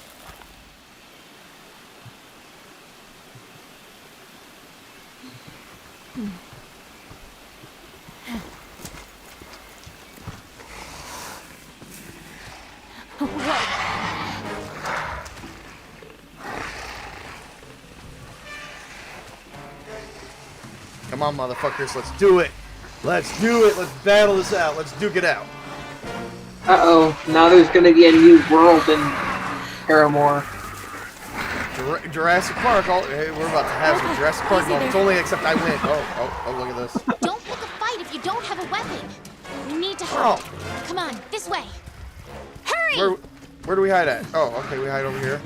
Okay.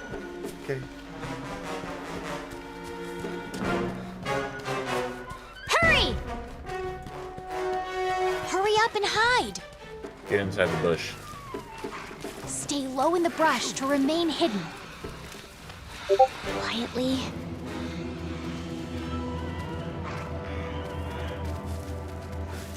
Wow, didn't even see me. Fuckers.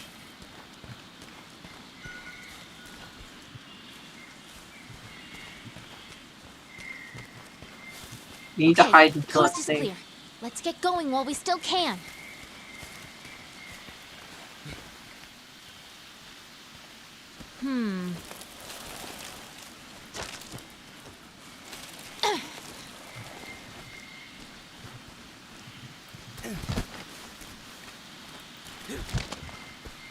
Nothing can stop us.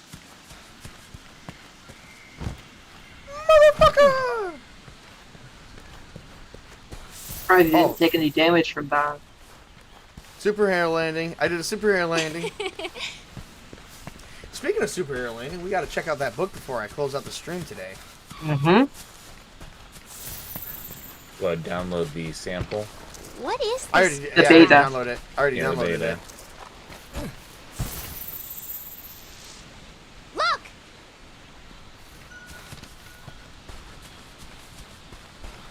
You want to see what I found in the trail? No. No, unless it's a weapon where I can go back and slay those beasts. There's more over there. Let's check it out. Weren't you the one that said don't pick a fight until you get a weapon? Yeah, she was, wasn't she?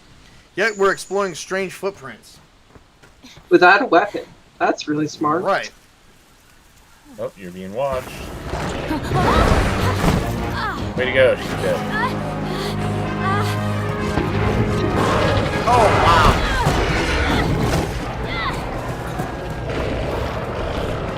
Almost like a giant Gila monster. Don't mind me. What do I do? This way, hurry. Oh, hey, there's somebody there. Let's go. Did it say foot team? Oh, field team. Like, wait, foot team? We're dealing with Ninja Turtles now?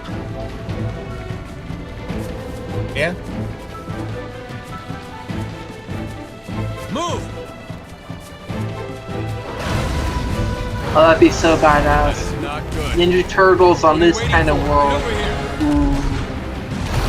Maybe step cool. Furry T-Rex. Oh yeah, sorry. I was kind of mesmerized by that dinosaurs. Look at my red eyes, bitch.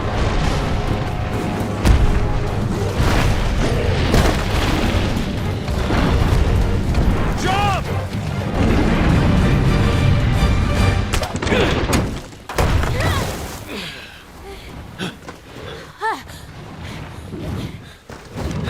Hey, That must be really strong wood. You alright? That's not wood. That's metal and bone. Okay. Oh, it is? Yeah, that's metal and bone.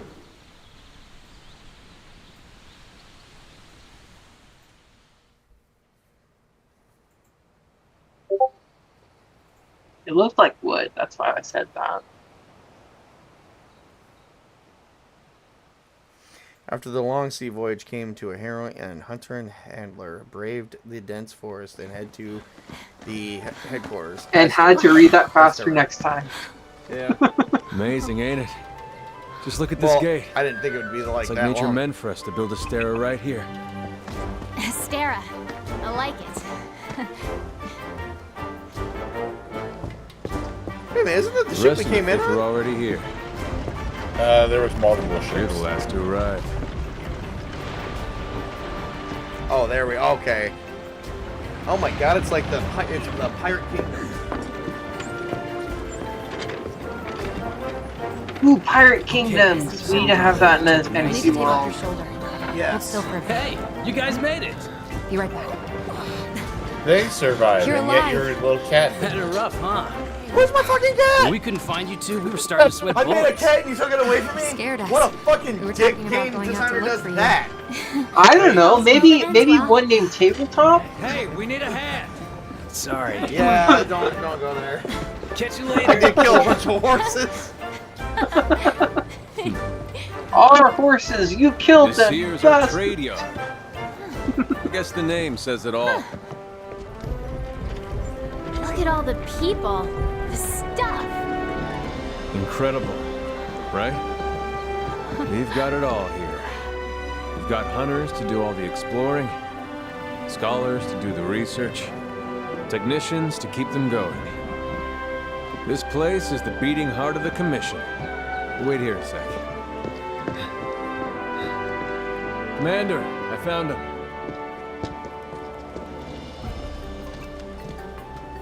I thought I was expecting Mila Djokovic.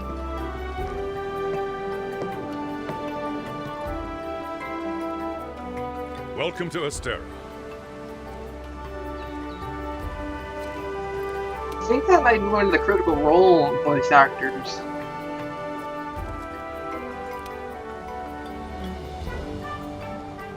At least it sounded like it for a second. All right.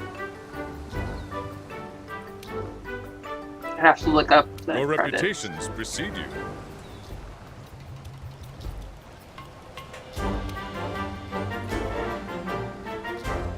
Oh, it survived. My cat lived.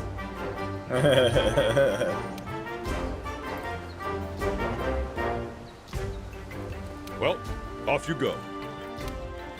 Okay, I'll give you the grand tour. Let's start by looking for your palico.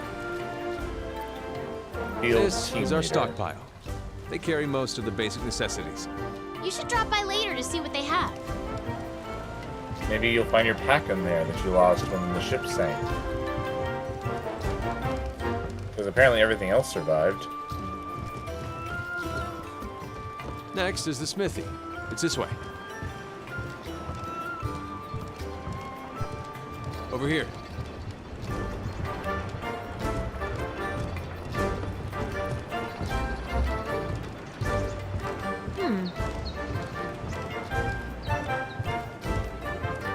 You're with the Commission's 5th Fleet, right? The old man in charge, my grandfather, was with the 1st. That was a long time ago. Me? Good for you. I'm not with any fleet. Born and bred right here. Never even been to the old world.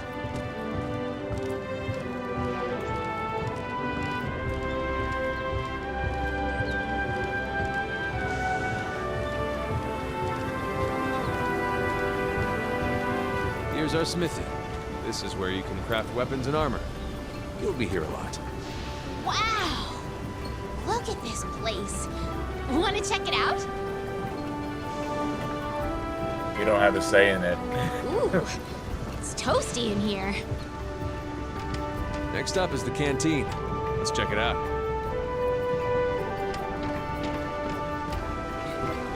Want to get going? The canteen?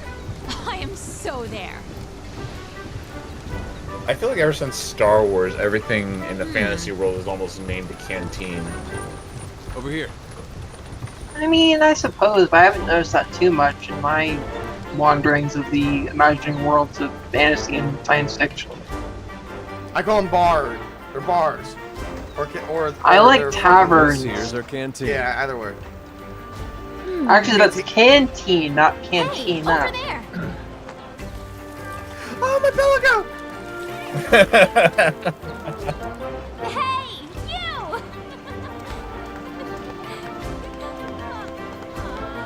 What the fuck did she get a hug? Bitch. I knew you'd pull through.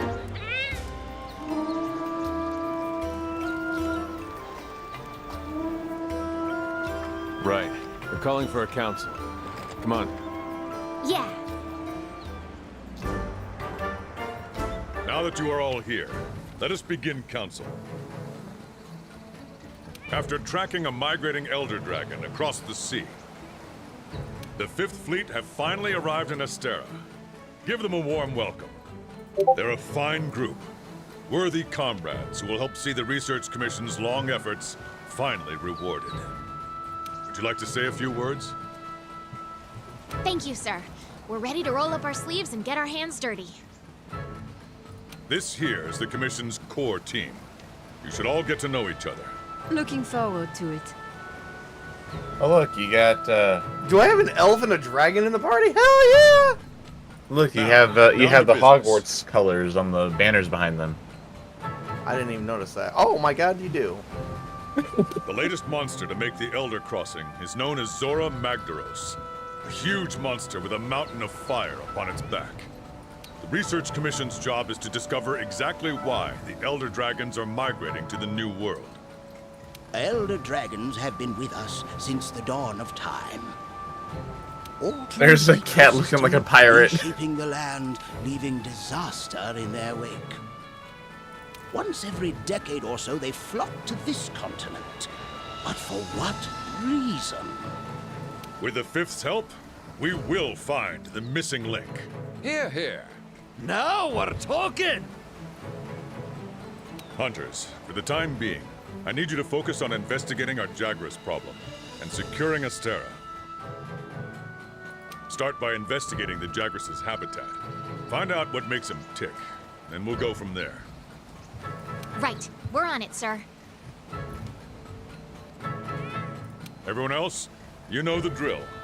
Make sure these hunters have everything they need. Now we're talking! You two, make it a priority to learn how we do things around here. You'll find good teachers, so don't be afraid to ask. You heard him. Stick with me and you'll have no problems. The Fifth's banner promises a change in the wind. It's your job to fulfill that promise. All right, dismissed.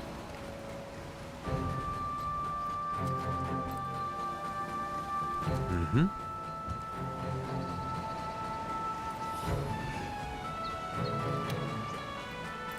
Wow, I don't even get to go to sleep. Over here. You just barely survived, and now you have to go back. You have to go work. Oh my god, it's exactly... That's just the life of adventurers. These are almost the exact color. Head inside your room so you can grab yourself a weapon. Oh! Oh! There's a weapon in my room. They already had your room set up. They knew you were going to arrive at some point.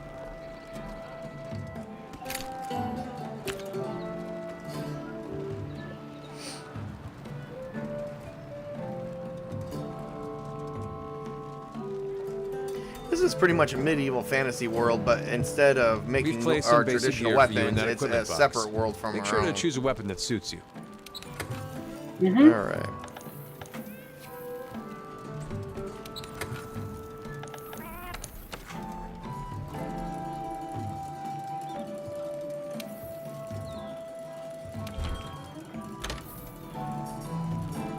Got a hunter's knife. Okay, so all right. The equipment box. I got a hunter's knife. Where's my loadout at?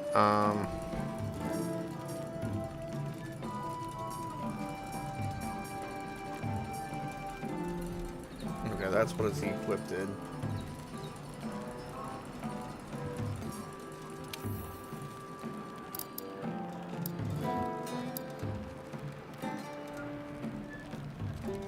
A buster sword, iron katanas, match slicers, iron hammer, proto commission axe 1.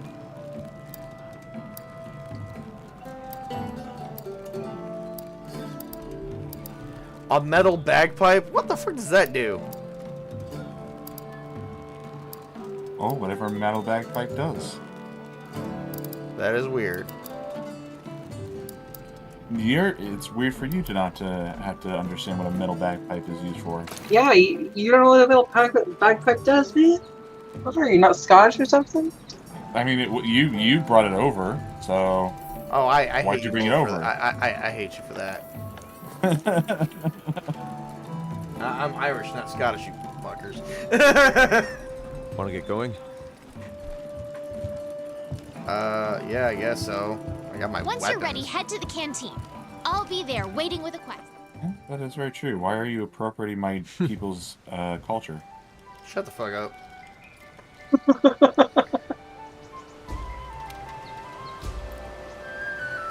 I mean, it goes that way too. Is you can appropriate Handlers sort through the research indigenous people's commission's culture, you leads. can appropriate any culture. And the ones they deem worth our attention become quests. Well, we won't get into that. I'm sorry for bringing that up. Let's say we're trying to enjoy a gaming stream here, sir. Fine, I'm not easily offended. Sirs. Okay, now we finally get to see how attacking is gonna work. Yay. Why the fuck do we have some long ass stairs?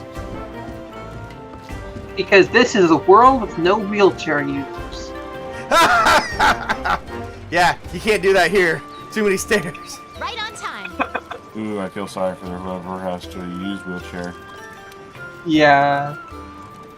Oh yeah.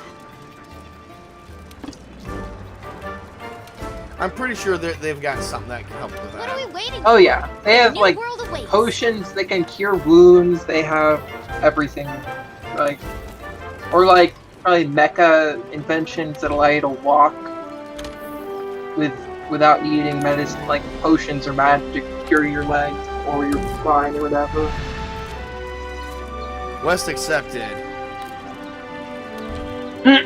I still like the game I was playing with Tabletop years ago, where I was playing a superhuman who got his powers in a car accident because he mutated in the midst of that. And his sister was going to end up becoming a superhero as well because she was going to get like mech armor that she could wear because she was injured and had to be in a wheelchair for the rest of her life. So. Oh, that. You don't remember that? I remember that. Yeah. We could rejoin that. Still, that could be a possibility. Just maybe Yeah. All right. This is our rebooted first universe. job. Let's do a quick review. Do it in of the quest heroic rules. setting. Rule number 1: complete the objective to complete the quest. Easy, right? Each There's quest rules has for an questing? objective. You can't consider our Well, current duh, objective is to obviously. eliminate a specified number of Jagras. Let's check the map. We ran into some Jagras on the way to base. The small monsters, remember? This woman wants to Zena talk. saw them somewhere around here. Want to check it out? Yeah. Rule now number that- 2: Oh, for use God's the sake. supply box. Wow, there's rules The for commission engagement supplies and the us with a wild. loadout of certain items for each quest. Yeah. They're in the supply box over there. Have a look. They have and this down decide what you should to take along. a science because there's so many Monster World games that you have to get everything down to a science with hunting monsters, so you follow the rules or you will die. Oh yeah. This is true. All right, I got first aid medicine. I got easy ration, restores a small amount of stamina. And then I had empty file. I say I can't take. I Oh, you can't can't? take it. Damn. No, it won't let me. All right, let's go. What, is your inventory already full? It might be. I don't know. It should be if that's the Nothing can stop prompts us. you get. All right.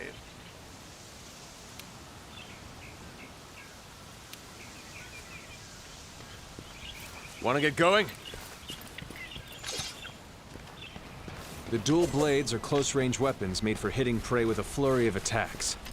Demon mode is super strong, but it eats up stamina.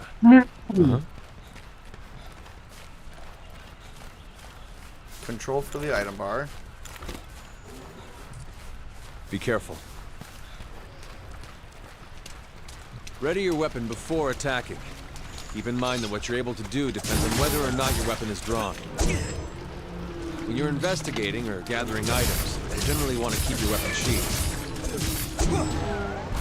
I'll mark gathering sites and monster positions on the wildlife map for you. They should really implement like the kind of skinning and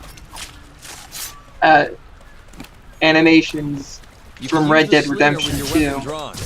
Look for the perfect moment, then fire. So like you can skin the dinosaurs and birds and monsters and get their hides. That'd be really cool. Well, I got some raw meat. Apparently your inventory is not full then. No. You can gather honey and mix it with a potion to make mega potions. I make a mega potion. Awesome. Over here! That's why we're crouching. Over here, I'm right here. A pack of Jagras. Those are the monsters we're after. Let's see how you hold up when you're on your own. Did you fight against them before? Yeah, motherfuckers, look at that! Oh, come on, Salem, we got this. Yeah, my cat's a badass. Who's next? Who's next? You're next? You're next? Look at that. They're on the run. Don't let them get away. Grab all the monster materials you can. You can use them at the smithy.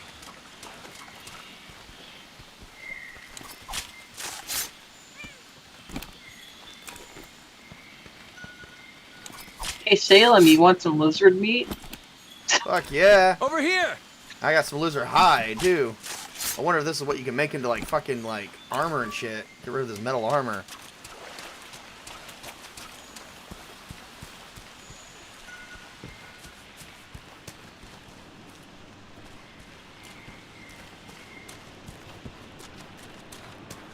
Whoops. Oh, I'm not done yet. Oh, yeah. Death to you all.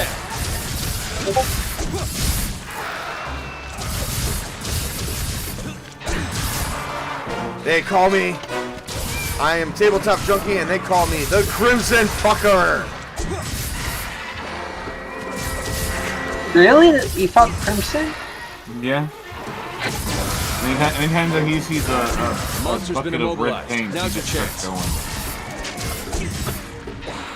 Keep it together, okay?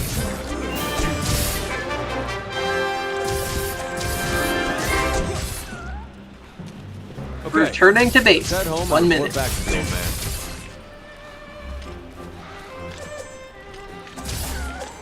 Leave my cat alone, bitch. That's right, Salem, you got him. Oh, look at this.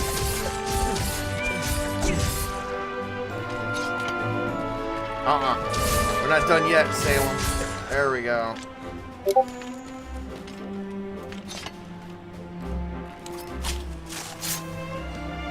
I got 30 seconds to harvest all these motherfuckers. There's one left. Not now, there's not.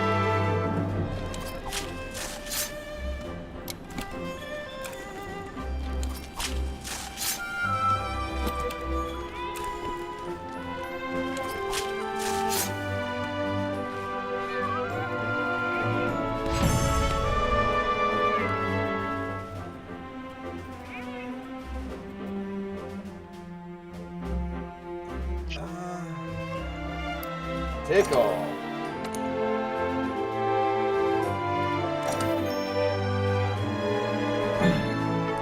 My Pelico's level 2!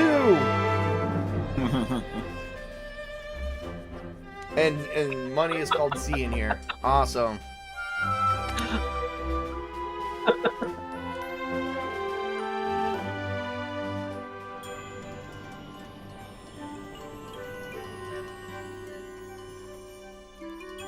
All right, Chris, come on now. I'm practically like selling this game out to you. He doesn't have a dog that he can have, so no, he's not going to play it. Yeah, exactly. That is so lame. Cats are better. No, dogs are better. Best companion in the world. Yeah? Well, maybe you can find a dog in here and trade your Pelico for it.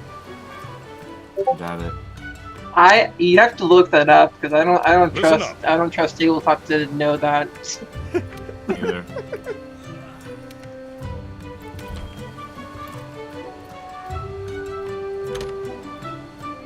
All right. Now that you've got some materials, why don't we head over to the smithy to see what you can do with them? Well, first thing I'm going to do is...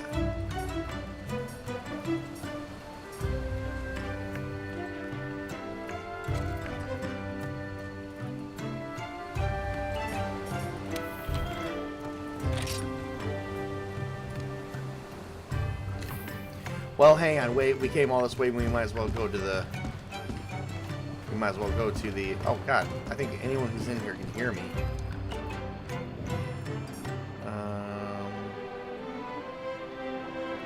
Enter for chat, let's see here.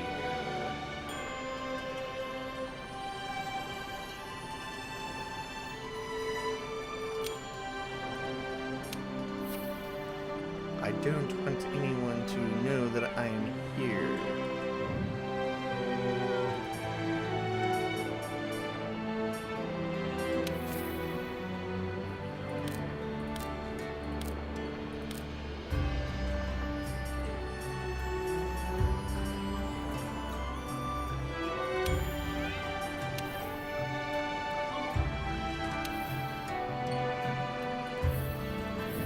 There we go.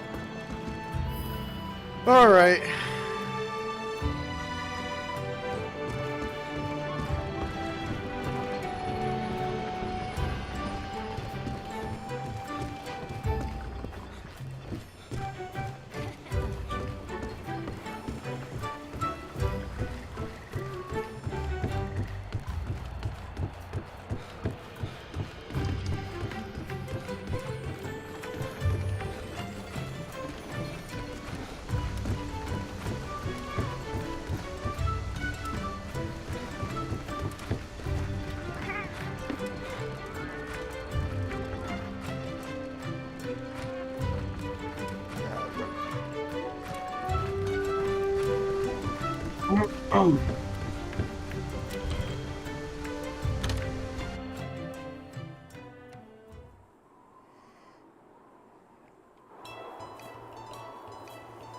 I like how they used like. Well, you sold Jake. You sold Jake on Monster Hunter. I think I'm gonna drop $20 on the game. I played it some before with someone else's account, but never. Oh yeah! All right, Jake, get in here, man. Or at least on here. All right. I mean, if he wants to join the call, I imagine he wants to. Yeah. I was just thinking, it's just kind of confusing when you're kind of playing a game too. I want to know what all these crests mean. They got to mean something. Like this one looks like, oh. So one's got to be like a technician, researcher.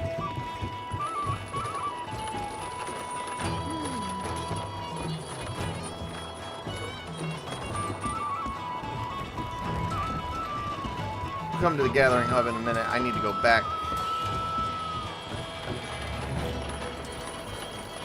Canteen, waterfall, workshop, trade yard. I think we need to go to the workshop, right? There we go. Here we go. Taking the elevator. They made an elevator system. Elevators have been around a lot longer than most think. All right. Now that you've got some materials, why don't we head over to the smithy to see what you can do with them? There you are, Fiver.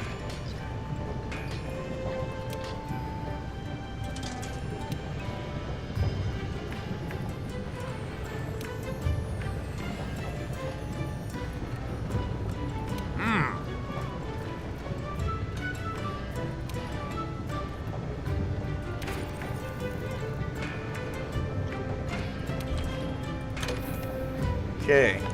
Upgrade equipment. Alright, so I got these bad boys.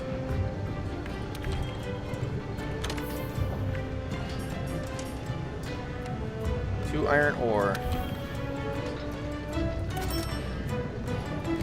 Oi!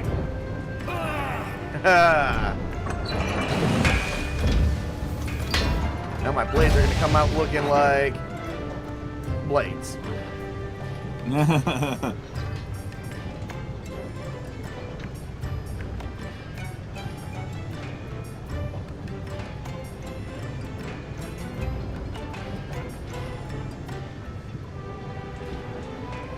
Because I'm doing the ore tree, cannot upgrade to that node. I don't know what else it's going to take. Okay, well that's okay. Lists.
Alright. Oh, I don't even get a cool little fucking... That was so fucking lame.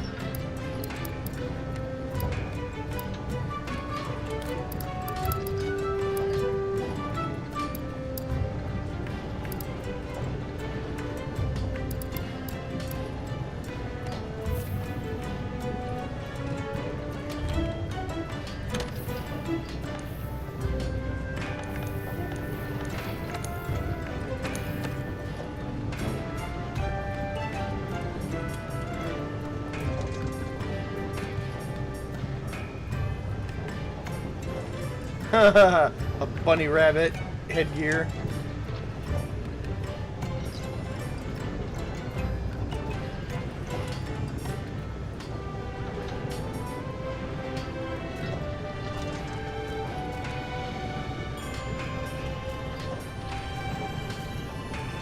I can't. Oh, I don't have any points to do that. That's why. I'm sorry, Salem. We'll go hunting some more. Woo, look at that. I am fucking a badass.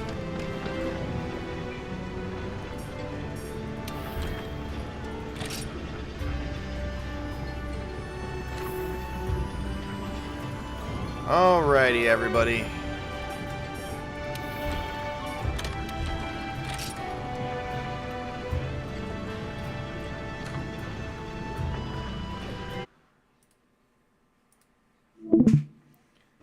Alright, that was a hell of a start to a good game. Very good game. And now, to cap it all off, we have to look at Heroic. Yes, yes. Now, we are going to look at Heroic because it's a tabletop game and I'm the junkie. Alright, so here we go. I already downloaded it too. Alright, so let's see. Well, let me take a look at a few things here real quick. Ooh. Okay.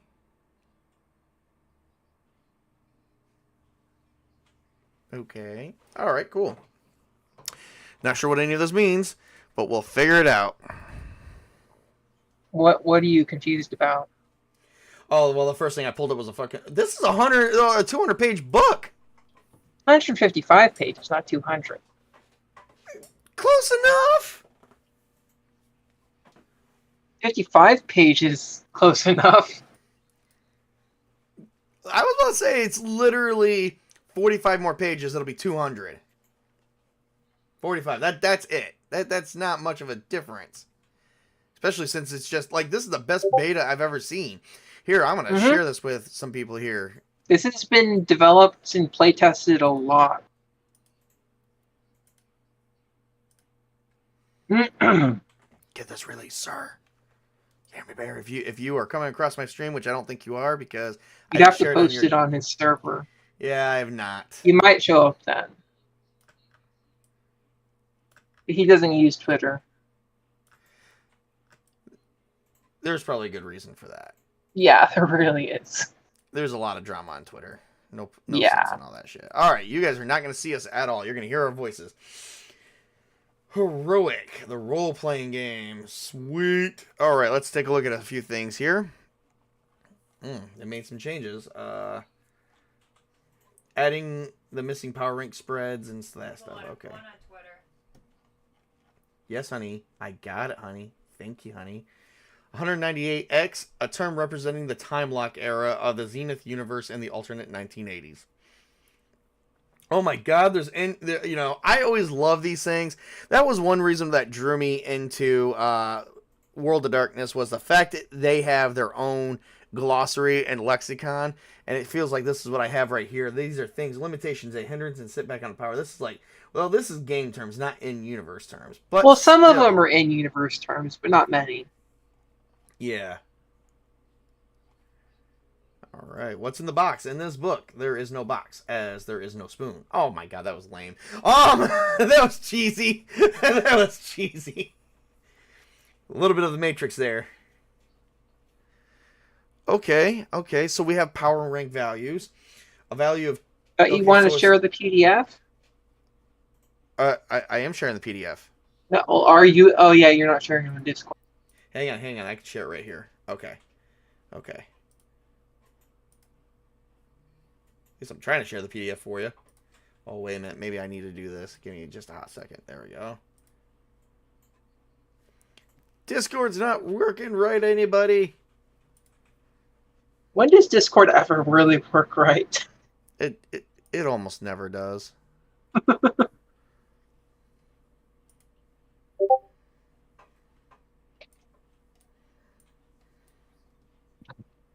They're seeing me move this book around.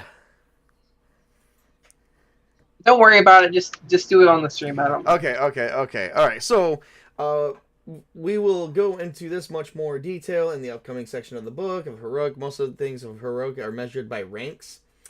So the usual Zenith Universe campaign goes to Feeble to Uncanny, all the way up to Cosmic. It's like I'm looking at Feeble, F-E, poor, P-R, typical T-Y, good, amazing, spectacular, it is almost like we're looking at a table of elements right here.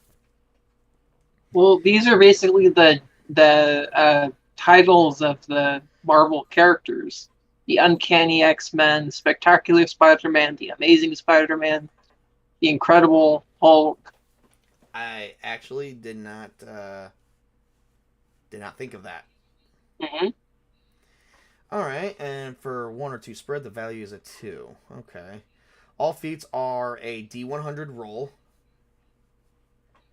which being better than lower, they are rolled on a universal table. See the back of the book. All right, a 10-sided die, also called the D10, has the numbers of 1 to 0. And okay, so this is a D100, huh? Mm-hmm. Lady America is fighting of AM50. Wants to Amazing punch Skull 50. Smash. Amazing, right? Which is fighting an extraordinary 20. Excellent 20. Okay, sorry. Mm-hmm. Is extraordinary okay. on here? It is not. It might be. Oh yeah. Pretty close though. Where did I leave off at? Now I lost my place. Lady America fighting of Amazing 50 wants to Comparing punch their Skull fighting Smasher. ranks, we see that Lady America is 3 columns above Skull Smasher. So 3 on the column universal- shifts. 3 column shifts. Okay. So on the universal table, she finds the +3 CS column to determine her roll results. +3 CS column. If you go into the PDF and look at the bookmarks, there's a bookmark for the universal table. Yeah, I believe. Okay. It's right there. No, there we go. There we go. All right. It's not the big one, but it is one of. Well, I got the big one. So here we go. So 3 column shifts. So she is over here, and the +3 column shifts. Okay. So a blue is a fumble. White is a miss. Hit is the green. A red is the yellow, critical. and a kill is the red. Okay. Mm-hmm. Depending on what we're doing. So she's gonna punch the shit out of this dude. Which, okay. She has a pretty high chance of hitting him. Oh yeah, because she all she has to do is now I'm understanding it. So then you just roll a D100 percentile. So she and you try to get highest. Yep. So she has to roll. She'll anything below. Well, shit.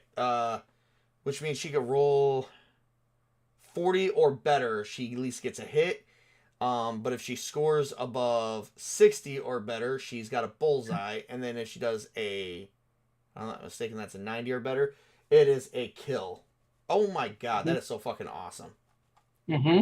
That is fucking awesome. Okay. That's like simplistic as shit. Yep. Wow, okay. Huh. Okay, alright. Now you see why I like the system. It's pretty simple, I gotta say. Alright, back to the introductory. Okay, so introduction. Yep. You have to probably go into the bookmarks again. You know, we were past this part. We were reading something. Here we go. Okay. You weren't at the introduction. You were at the explanation of the game, I think. The basics, yep. All right, so this VS engine forms the core of the game system, blah, blah, blah. I get that. But let's look at... Okay, so let's continue above. Lady America's player drops the dice and rolls a 57, crossing index onto the table, onto the 56 to 60 row at the +3. Lady A scored a green result, a successful feat. Congratulations. To see the effect of how well or badly the feat turns out, we move to the color results. Okay, Lady America. Okay, so once you've determined the color results of the feat, try feat type you were attempting, results section here in the book, on the back cover or the unit page to determine the degree of success you've achieved, if any, and a result that. Each type of feat has a different effect based on color of the results. And in some cases, even green result can be a failure. Oh, that's scary shit. All right. So Lady America managed to land green result as a punch on small sketch. This is a type feat called a blunt attack. No shit. And on a green result, she gets a hit. This means she will do some damage to Skull Smasher. Had she scored a yellow, she would have had the chance to knock Skull Smasher down, and on a red, she might have knocked him out. See the combat chapter for more on this. Okay, fair enough. There goes my hero. Now the basics are under the belt. It's time for you to see what kind of superhero you're going to play. Character creation! Woo! Abel's getting really excited about this. What? Table and I really like superheroes, although I think Table likes superheroes more than I do. Oh, I love superheroes too, so. Determine campaign rank. Determine assembly pool of ranks. There's a lot of steps. There's only 12. There's a lot of steps. Technically only 11. Street or low level is RM 30. So, The GM would choose the campaign rank. So, like, street, mid-level, world-class, or godlike. Fair enough. Superman would be godlike, if not world-class. Right.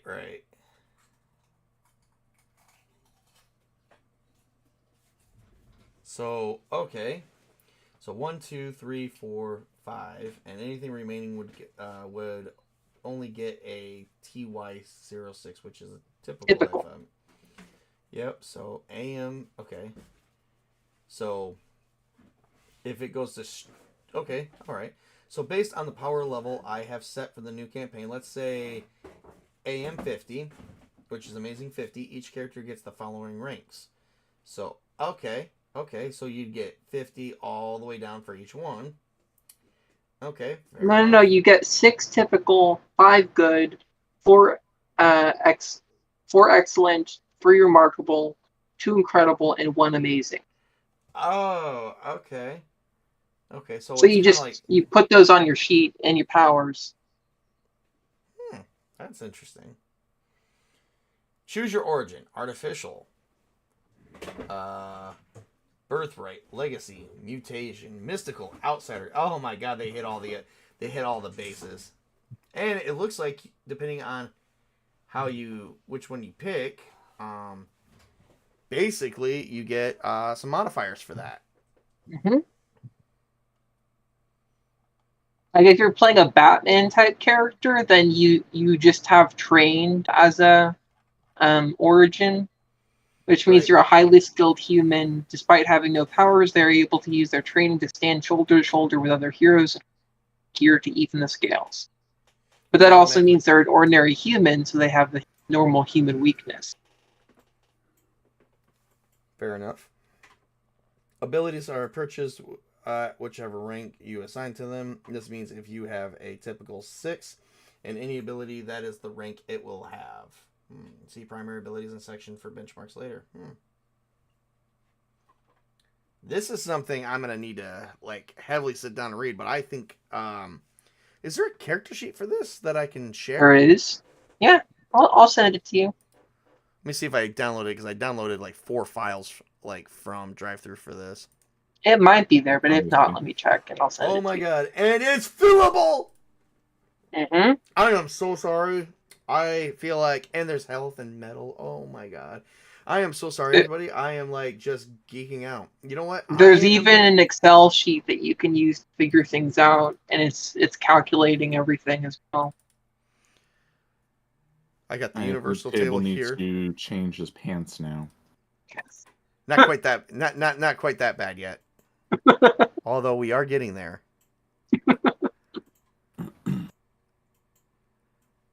Damn. Okay. All right. I like how you get experience in this game, because karma is sort of your experience, but it's also you spend it to get better rolls. Mm-hmm. So let me pull up PDF and get to the karma page.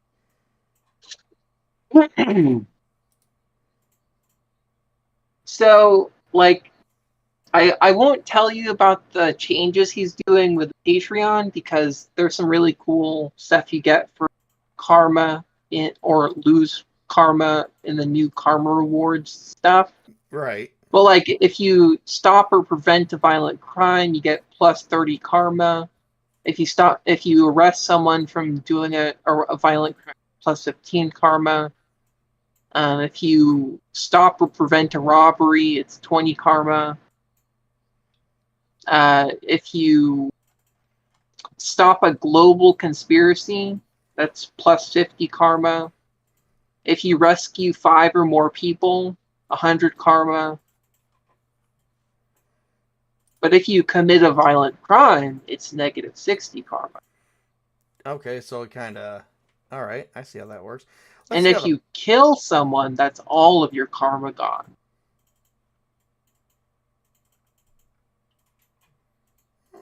They have But if you also have a personal appearance for a charity, it's plus 10 karma.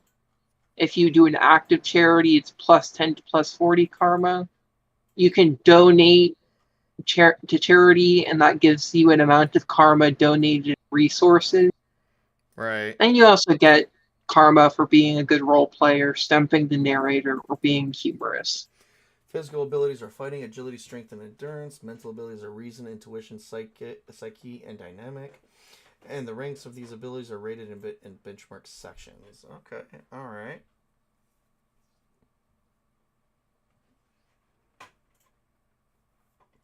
And they've definitely got a lot of ranks in here. This kind of reminds me of how Mutants Mastermind has done it, but it's set up a lot differently. I think it's way simpler than Mutants and Masterminds. I will say that it is that.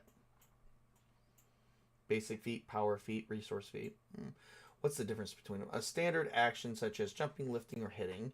Actions that involve using superpowers. And then resource feat. Involved the use of equipment and technology. Fair enough. Like, holy hell. Like, that's simple as shit. Now,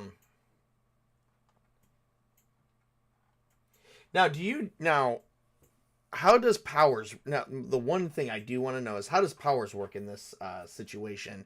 Like, in here, because I haven't seen... Oh, wait, never mind. I'll just go to the power section right here.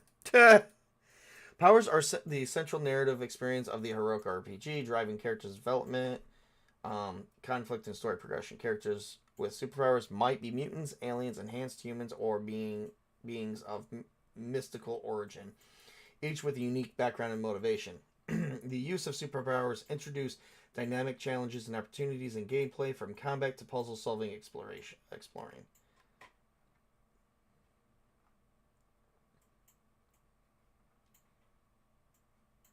Okay. Customizing powers. Pre-made powers. In case that you need inspiration or we're in a rush, we've assembled a swath of powers in Appendix F.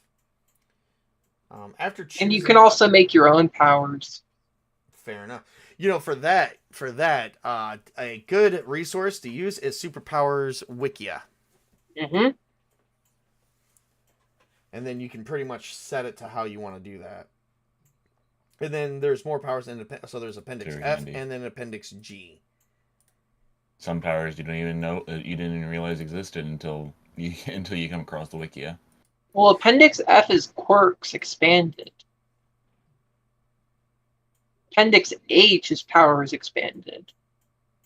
Right. Are you looking at the same version I am? So I have 3.1. Let's see here. That's what I said I have. Oh, weird. But I'm also... That must be a typo then. Yeah, it says powers for you in Appendix F, which is quirks expanded. And then... That's probably a typo then. Yeah, more likely.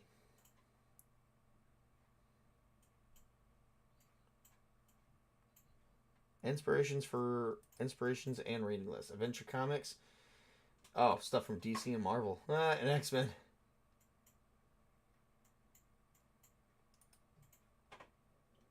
Okay.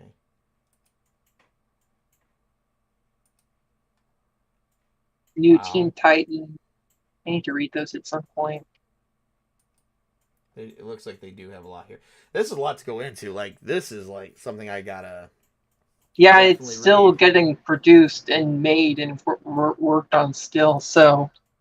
Which means they could still have a lot of... Well, has anyone ever, like, shown this game off, though? Do we know Oh, yeah. that? Bear has ran several games. Like, he's running 2 campaigns of it right now. Okay. Huh. If you go to his channel, Bear the Gen X GM, you can watch him. Oh, I will definitely do that.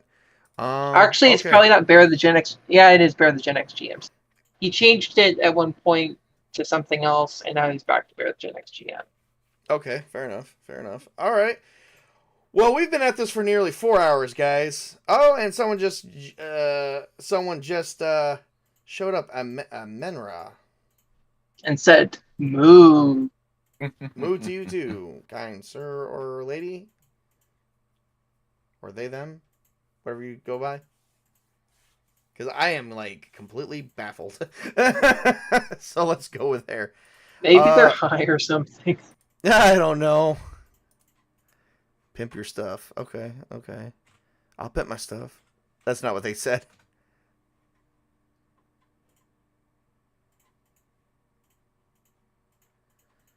I have definitely got to check out I'm gonna be checking out some stuff. That's it's just gonna happen. And did I pique your interest? It did pique my interest. Yes, it did definitely Okay, pique good. my interest. So anyway, let's go with let's begin going with some wrap up on this. So which game, you got anything coming up next? Well, I really need to get on to review games I have. So let's see. Like a game off the shelf. I will review Raiders of Rillier. Why not? I have it. I've had it for a while. I said I was going to review it. I'll review it. I'll try to do that this week, if not today. And also on, I was supposed to play Fallout 2D20 today, but I declined because I wanted to spend time with Table and everyone else. But next Sunday, I'm supposed to be playing Zombicide Chronicles with T-shirt Historian as Game Master and Grim and everyone else. So nice. You can catch me there, and hopefully I will get a review out this week because Tabletop, I have a lot of games that I haven't reviewed. Mm-hmm. Yeah, I'm trying to get more reviews out. Unfortunately, it seems like me reviewing anything right now is pretty much because I got other things going on too. It's just very, very scarcity, but I'm trying to make it at least happen to get some more reviews up because we're going to be, and most of the games that I review, I have a bad tendency of just running eventually anyway myself. Yeah. So it just, shit happens. So definitely got to get that stuff going. All right. Well, what about you, Chris? Yeah. Well, the game does look interesting. So, which game looks interesting? Seems simple enough. Oh, that game. Okay, yeah. Just making sure we weren't talking about another game, buddy. Yeah. What game is he talking about? Oh, he's talking about Heroic. Oh, yeah. Cool. Yep. I thought he was talking about Monster Hunter. Yeah, I was like, wait, what's he talking about?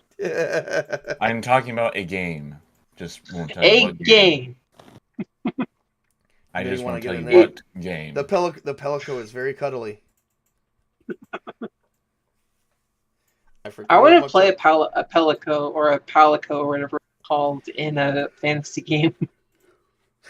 You want to be a little cat dwarf? Yeah, I do. They're cute as shit. They have to at least get a +4 for charisma. Yeah. Unless you're an orc, in which case it's -4. Or it's a -4 when you're around orcs. Oh God. Or we'll just make them pets. We'll make them pets inside of a fantasy game. There you go. Yeah, that works too. All right. Yeah, there you go. All right. Well, that's everything I have at this time, guys. I just wanted to have a nice stream, get another one out because as soon as because I had the weekend to do it, and but now I have to go. I have to go and be an adult, and that's no fun at times. Good luck. Yeah, but I still got quite a bit of time left in today. It's only about 5 o'clock my time. I still got another 5 to 7 hours before I have to hit the hay. So before we actually do that, I will probably be hanging out and chilling in my Discord. So I'm definitely going to go hang out with Chris. I'm not sure what we're going to do, but we'll do something. Well, we have 2 movies that we established that you need to watch. What 2 movies was that? In a Violent Nature, and also... Oh God, what was the other one? I can't remember. In a Violent Nature. Oh yeah, that's right. Okay. And also the Late Night with the Devil. I'd be interested to watch that. Well, I definitely want to watch. Where's In Violent Nature? Is that on any streaming service? It's not been released to a streaming service. It's not been released to Shudder, which is where it's going to be going yet later on this year. But it's available on Prime. Oh, okay.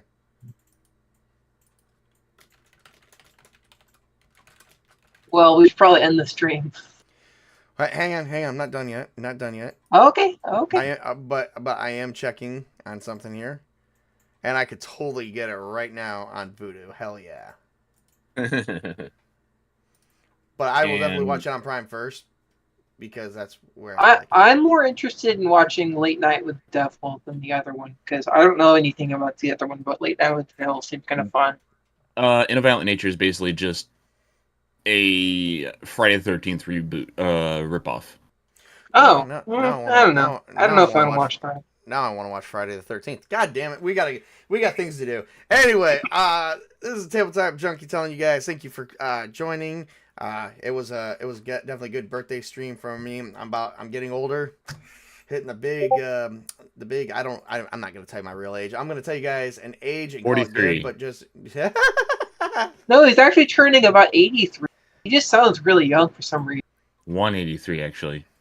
Yeah, 183. He's really old. You guys are assholes. Anyway, have a good night, everybody, and to remember to work hard so you can play hard because. Lord knows I am. I'm going to be working on grabbing some more books, and definitely that heroic RPG is definitely up for grabs. Once I learn how to play it, it will be good. So you guys have a great and wonderful evening.